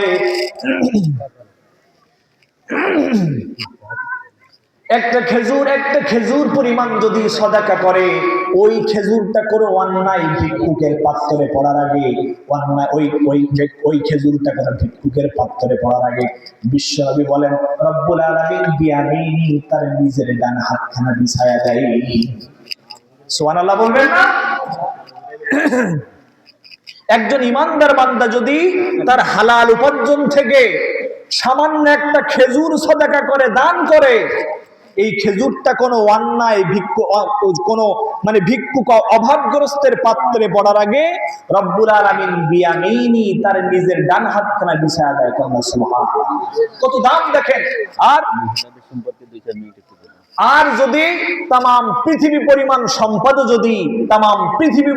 সম্পদ যদি আপনি আল্লাহর পথে ব্যয় করেন, যদি ঈমান না থাকে, কোনো আমল আল্লাহর দরবারে কবুল হবে না। এজন্য আগে আপনাকে ঈমান ঠিক করতে হবে। ঈমান ইসলামে প্রবেশের মূল গেট, মূল ভিত, মূল ফাউন্ডেশন।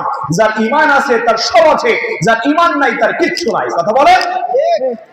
কিন্তু আজকে হতভাগা, ঈমান নাই, বিভিন্ন সময় বিভিন্ন অপকর্ম করে, স্ত্রী পুত্র পরিবার পদ্মায় থাকে না। যদি তাদেরকে বলা হয়, হাজী সাহেব তুমি তো সবকিছু ঠিক আছো, তোমার পরিবার ঠিক নাই, তোমার স্ত্রী পুত্র ঠিক নাই, তোমার কন্যা সন্তান ঠিক নাই, বলে যা করে করুক, আমি তো ঠিক আছি। কথা বলেন, এমন মানুষ পাওয়া যায় না? সমাজে এমন মানুষ আছে। স্ত্রী পুত্র পরিবার কোনো কিছুর ঠিক নাই। স্ত্রী বিভিন্ন সময় মার্কেট যখন চলে আসে, এবং বিভিন্ন মার্কেটে যখন মা বোনদেরকে দেখা যায়, বরঞ্চ মনে হয় মা বোনেরা ওরাই হলো রাজমিস্ত্রি, আর আমরা হলো সব জোগাড়ি। ঠিক কিনা? ওরা যায় আগে, আমরা যাই পিছনে। কিছুদিন পরেই দেখা যায় আউট অফ দ্য মার্কেটে আর নাই। কথা বলেন? আধুনিক সমাজে নারীরা জোরদার, নেতাগিরি চলে বটে, লেশ নেই পর্দার। আধুনিক সমাজে নারীরা জোরদার, নেতাগিরি চলে বটে, লেশ নেই পর্দার। ফুল প্যান্ট হাফ প্যান্ট পইরা যে বের হয়, পুরুষ না মহিলা বোঝা বড় দায়ী হয় রে, পুরুষ না মহিলা বোঝা বড় দায়।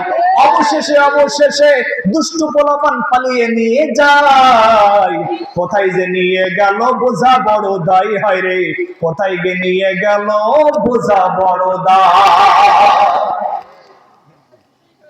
আজকে সমাজ ব্যবস্থাটা তো বেহাল দশা হয়ে যাচ্ছে। মা বোনদের মধ্যে পর্দা নাই। আগে বিভিন্ন সময় দেখা যেত, আমরা রাস্তাঘাটে যখন যাইতাম, মা বোনেরা আমাদেরকে দেখলে রাস্তার এক পাশ দিয়ে ঘোমটা দিয়ে তারা বাঁচত না। আর এখন তো দেখা যায় আমাদেরকে বলা হয় যে আফা একটু আমাদেরকে সাইড দেন, আমরা সামনের দিকে যাব। কথা বলে বরঞ্চ তারা তো সব সময় বিভিন্ন দাদা বাবুদের তৈরি করা বিভিন্ন সিরিয়াল নিয়ে পড়ে আছে, স্টার জলসা কিরণ মালা। কথা বলে বরঞ্চ ওরা তো শিক্ষা দিচ্ছে যে সমাজে পুরুষদের নেতৃত্ব করতে দেওয়া যাবে না, তোমরা এগিয়ে থাকবা।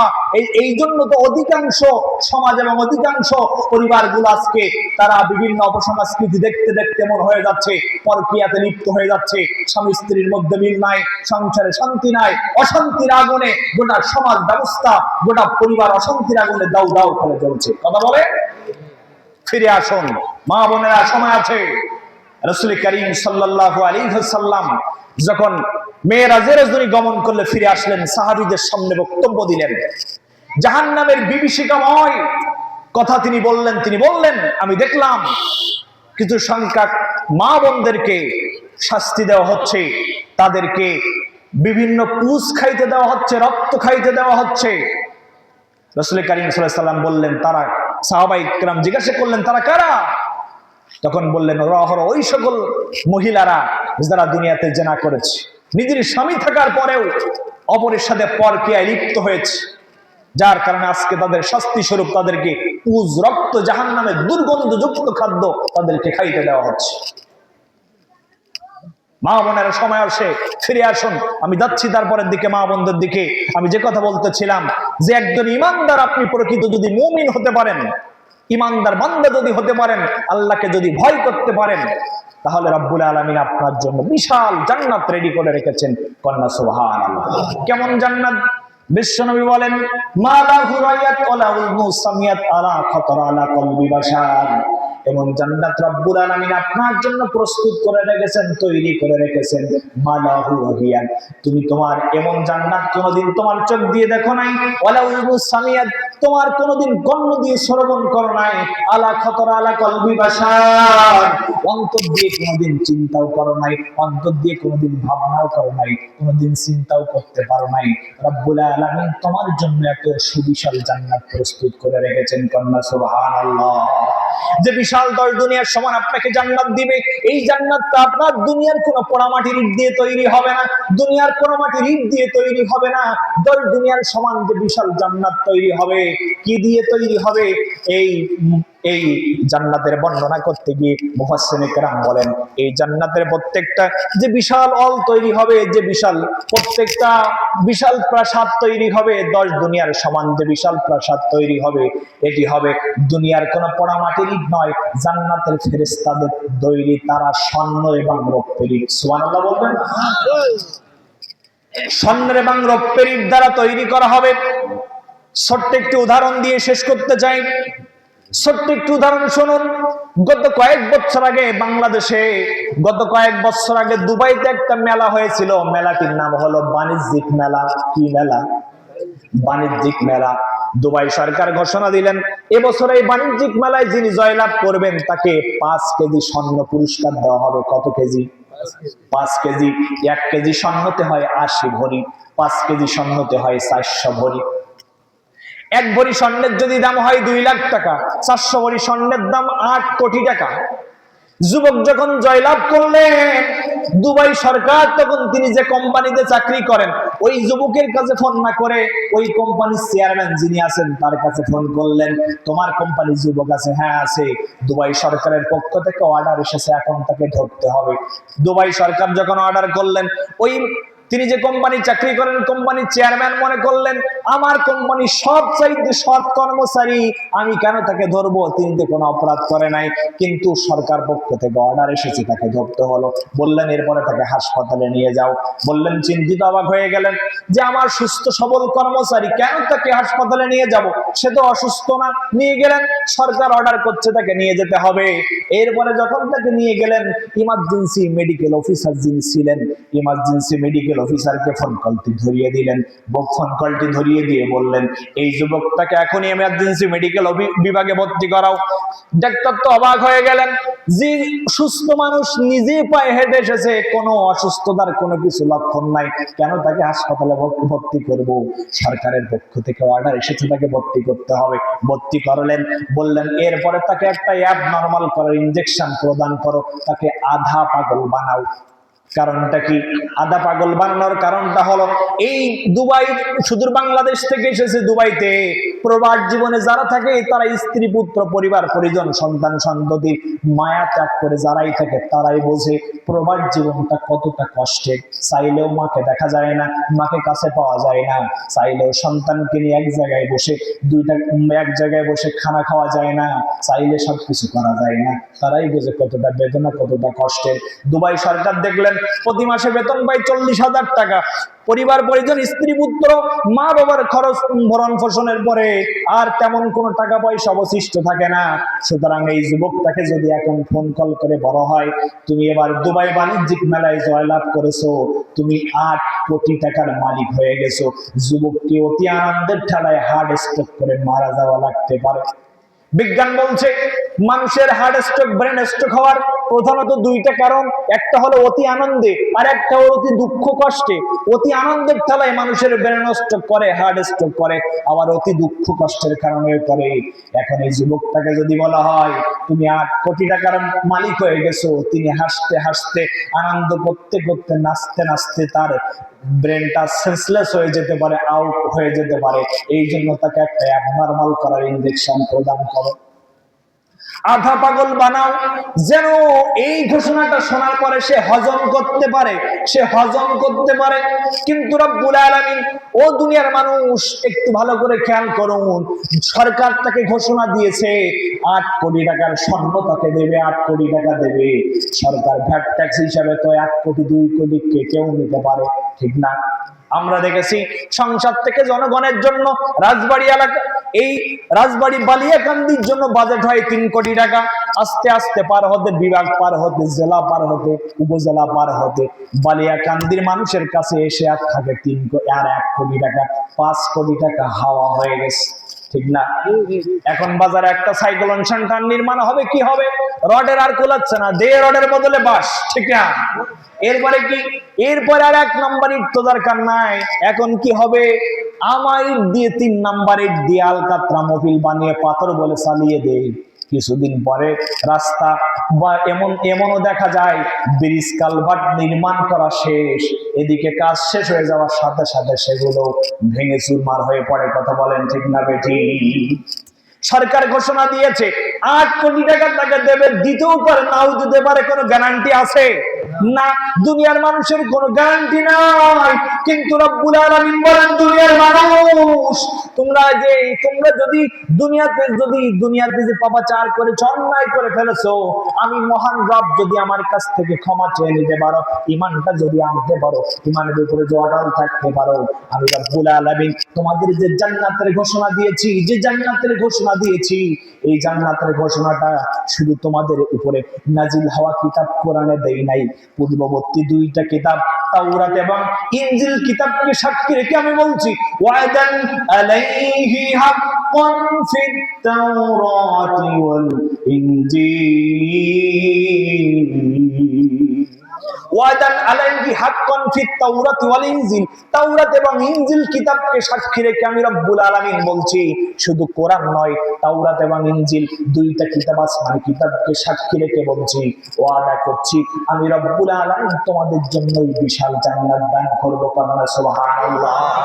ও দুনিয়ার মানুষ, দুনিয়ার 5 কেজি স্বর্ণের কথা শুনে, দুনিয়ার 5 কেজি স্বর্ণের ঘোষণা শুনে যদি অতি আনন্দের ঠেলায় তোমার ব্রেন স্ট্রোক করে মারা যাওয়া লাগতে পারে, আমি রব্বুল আলামিন তোমার জন্য যে 10 দুনিয়ার সমান বিশাল জান্নাত রেডি করে রেখেছি, এই আসমান থেকে শুরু করে সপ্তম আসমানের যে বিশাল ব্যাসার্ধ, এই বিশাল জান্নাত যে আমি আল্লাহ তোমার জন্য প্রস্তুত করে রেখেছি, এই জান্নাত দুনিয়ার কোন পোড়ামাটির তৈরি দিয়ে তৈরি হবে না, বরং ফেরেশতাদের তৈরি স্বর্ণ এবং রত্নের ইট দ্বারা তৈরি এই বিশাল জান্নাত তোমার জন্য প্রস্তুত হয়ে আছে। দুনিয়ার মানুষ চিন্তা করো, সেদিন তুমি 5 কেজি স্বর্ণ নাই, তুমি কত lakh crore crore billion trillion অক্টিলিয়ন KG স্বর্ণের মালিক হয়ে যাবা। তুমি কি একটু চিন্তা করতে পেরেছো? বরং চিন্তা করতে পারো না, কারণ তুমি তো এখনো প্রকৃত ইমানদার হতে পারো নাই। প্রকৃত যদি আপনি ইমান আনতে পারেন, ইমানের উপরে অটল থাকতে পারেন, হাজারো জুলুম অত্যাচার নির্যাতন এসে এমনকি ফাঁসির মঞ্চ আপনার সামনে দাঁড়িয়ে অপেক্ষা করবে, তারপরেও আপনি আপনার ইমানকে তাদের সামনে বিক্রি করতে পারবেন না, ঠিক না? এটাই হলো প্রকৃত ইমান। ইমানদার যারা হবে তারা দুনিয়ার কোন মানুষের রক্তচক্ষুকে পরোয়া করবেন, কারণ তারা জানে জানের মালিক মালের মালিক আমি নই, জানের মালিক মালের মালিক যিনি তিনি কে? ইমানদার যিনি হবে, মুমিন যিনি হবে, তার প্রথম ঘোষণাই হবে ইন্না সলাতি ওয়া নুসুকি ওয়া মাহইয়ায়া ওয়া মামাতি লিল্লাহি রাব্বিল আলামিন। আপনি বলুন ইন্না সলাতি, নিশ্চয় আমার নামাজ, ও নুসুকি আমার কুরবানি, ও মাহিয়া আমার জীবন, ও মামাতি আমার মরণ, লিল্লাহি রাব্বিল আলামিন, কেবলমাত্র শুধুমাত্র একমাত্র যার জন্য, বলুন তো তিনি কে? এই আল্লাহর জন্য সবকিছু আপনা হাসতে হাসতে বিসর্জন দিবে। কিন্তু ইমানদার যিনি হবে তিনি কোনো কিছুর দিকে পরোয়া করবে না। চলুন একটু ঘুরে আসি, সাহাবাই কেরাম কেমন ইমানের উপর অটল থেকেছেন। বিশ্ব নবীর সাহাবী নাম হলেন হযরত বেলাল রাদিয়াল্লাহু তাআলা। হাফসি গোলাম, কালো মানুষ হযরত বেলাল ইসলাম গ্রহণ করেছেন, কালিমা পড়েছেন। আবু জেহেল এবং তার বাহিনী যখন জানতে পারলেন, হযরত বেলালকে ধরে নিয়ে গেলেন, টানতে টানতে মরুভূমির প্রান্তরে নিয়ে গেলেন। কালো মানুষ হযরত বেলাল মরুভূমির প্রান্তরে যখন নিয়ে গেলেন, আবার পরের দিন নিয়ে আসেন, এমন ভাবে একের পর এক যখন শাস্তি দিতে থাকেন, হযরত বেলালকে বলেন, বেলাল এখনো সময় আছে, এখনো সময় আছে, কেন খামাখা এত নির্যাতন সহ্য করছো, এত অত্যাচার কেন সহ্য করছো? তুমি তোমার পূর্ববর্তী ধর্মে ফিরে যাও, তোমাকে এত অত্যাচার নির্যাতন সহ্য করতে হয় না। একদা চিত্রে হযরতে বেলাল রাদিয়াল্লাহু তাআলাকে হাজারো কথার মাধ্যমে যখন শেষ করতে পারলেন না, পরিশেষে আবু জেহেল কি করলেন? তার দলবল দিয়ে মরুভূমির খোলা মরুভূমির প্রান্তরে হাত পা বেঁধে মরুভূমির প্রান্তরে উত্তপ্ত বালু রাশির উপরে শুয়ে দিলেন। হাত পা বেঁধে শুয়ে দেওয়ার পরে বুকের উপরে পাথর চাপা দিয়ে যখন রেখে আসলেন হযরত বেলাল রাদিয়াল্লাহু তাআলাকে, এরপরে সন্ধ্যা যখন ঘনিয়ে আসলো, আবু জেহেল এবং তার বাহিনীকে নির্দেশ করলে, যাও হযরত বেলাল মনে হয় বেঁচে নাই, তার লাশটা একটু নিয়ে আসো। সাহাবায়ে কেরাম যখন গেলেন, দেখলেন হযরত বেলাল হাফসি গোলাম, কালো মানুষ, তার চেহারার মধ্যে পুড়ে রৌদ্রে পুড়ে আলো কালো হয়ে গেছে। তার ওই কালো চেহারার মধ্য দিয়ে যেন ঘামগুলো যেন মুক্তার মতো ঝরছে। হযরত বেলালকে বলছেন, ও বেলাল, কেন এত খামাখা কষ্ট করছো? কেন মুহাম্মাদের কালিমা গ্রহণ করছো? তুমি তোমার বাপদাদার কালিমার ফিরে যাও, বাপদাদার ধর্মে ফিরে যাও।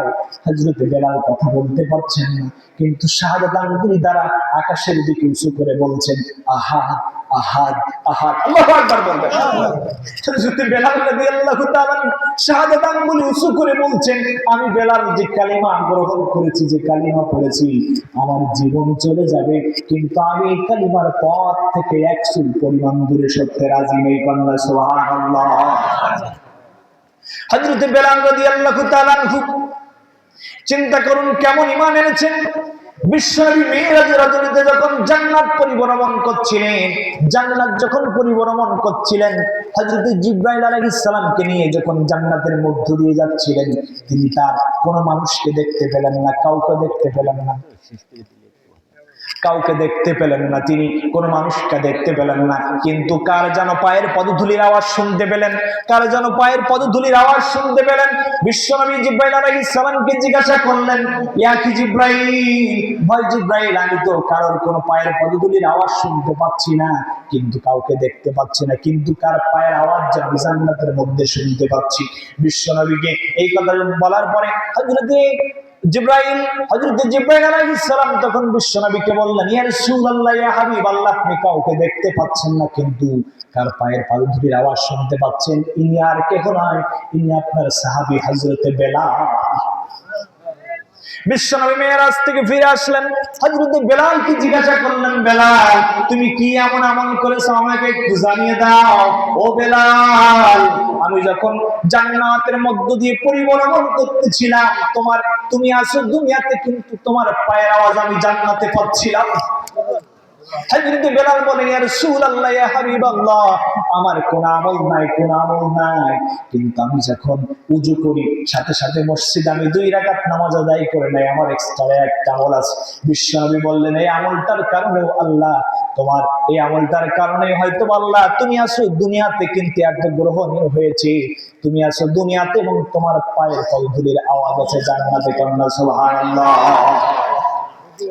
অনেক বড় লম্বা ইতিহাস হযরত বেলাল। বিশ্বনবী যখন ইন্তেকাল করলেন, সাহাবীরা যখন কান্নায় বিমর্ষ হয়ে গেলেন, শোক যখন কেটে গেলেন, হযরত বেলাল রাদিয়াল্লাহু তাআলা একদিন গাটলি পুটলি বেঁধে চলে আসছেন। হযরত আবু বকরকে বলছেন, ভাই আবু বকর, আমি আর মদিনাতে থাকতে চাই না, আমি আমার স্বদেশে ফিরে যেতে চাই। হযরত বেলাল রাদিয়াল্লাহু তাআলা যখন ফিরে যাবেন, তখন সাহাবায়ে কেরাম জিজ্ঞাসা করলেন, বেলাল, কেন তুমি থাকছো না? আমরাও তো রাসূলকে ভালোবাসি, তুমিও ভালোবাসো, তুমি কি একা ভালোবাসো? হযরত বেলাল রাদিয়াল্লাহু তাআলা তখন বলেছিলেন, ভাই আবু বকর, তোমরাও ভালোবাসো, আমিও ভালোবাসি, কিন্তু আমি বেলাল যখন মসজিদে নববীর দিকে তাকাই, তখন আমি সহ্য করতে পারি না। আমি বেলাল যখন আহ্বান করতাম, রাসূল নামাজে চলে আসতেন। আমি বেলাল যদি থাকি, আজও যদি থাকি, তাহলে আমি আহ্বান করলে কি রাসূল নামাজে আসবে? আমি সহ্য করতে পারবো না। বেলাল চলে গেলেন। কিছুদিন পরে রাসূল স্বপ্নে আদিষ্ট করলেন, বেলাল, তুমি এতটা হয়ে গেছো, বেলাল, তুমি এতটা নিষ্ঠুর হয়ে গেছো, তোমার কণ্ঠের কতদিন আওয়াজ আমি আর শুনি না। সুবহানাল্লাহ বলবেন না? হয়তো বেলাল রাদিয়াল্লাহু তাআলা গভীর অধ্যয়নে চলে আসলেন। এবং অনেক বিস্তারিত ইতিহাস, আমি আর সেদিকে যেতে চাই না। আল্লাহ রাব্বুল আলামিন যেন আমাদেরকে এই সকল সাহাবীদের ঈমান দীপ্ত কথা শুনে ঈমানের উপরে অটল থেকে দুনিয়ার জমিন থেকে যেন ক্ষমা নিয়ে আমরা যেন বিদায় নিতে পারি। আল্লাহ তাআলা যেন আমাদের সকলকে সেই তৌফিক দান করেন, বলেন আমিন। ওয়া আখিরু দাওয়ানা আলহামদুলিল্লাহি রাব্বিল আলামিন। আসসালামু আলাইকুম ওয়া রাহমাতুল্লাহি ওয়া বারাকাতুহু। তাবারক দিতে হবে কখন? দুয়ার ভিতরে তাবারক দিয়ে দেওয়া হবে। আপনি সবাইকে প্যান্ডেলে আসার জন্য একটু বলে দেন। তাবারক কি রেডি আছে? তাবারক রেডি আছে ইনশাআল্লাহ। জি, আমরা যারা আছি বাইরে বিভিন্ন রাস্তাঘাটে দোকানপাটে যারা আমরা ঘোরাফেরা করছি, অনতিবিলম্বে আমরা এখনই আমাদের তাবারক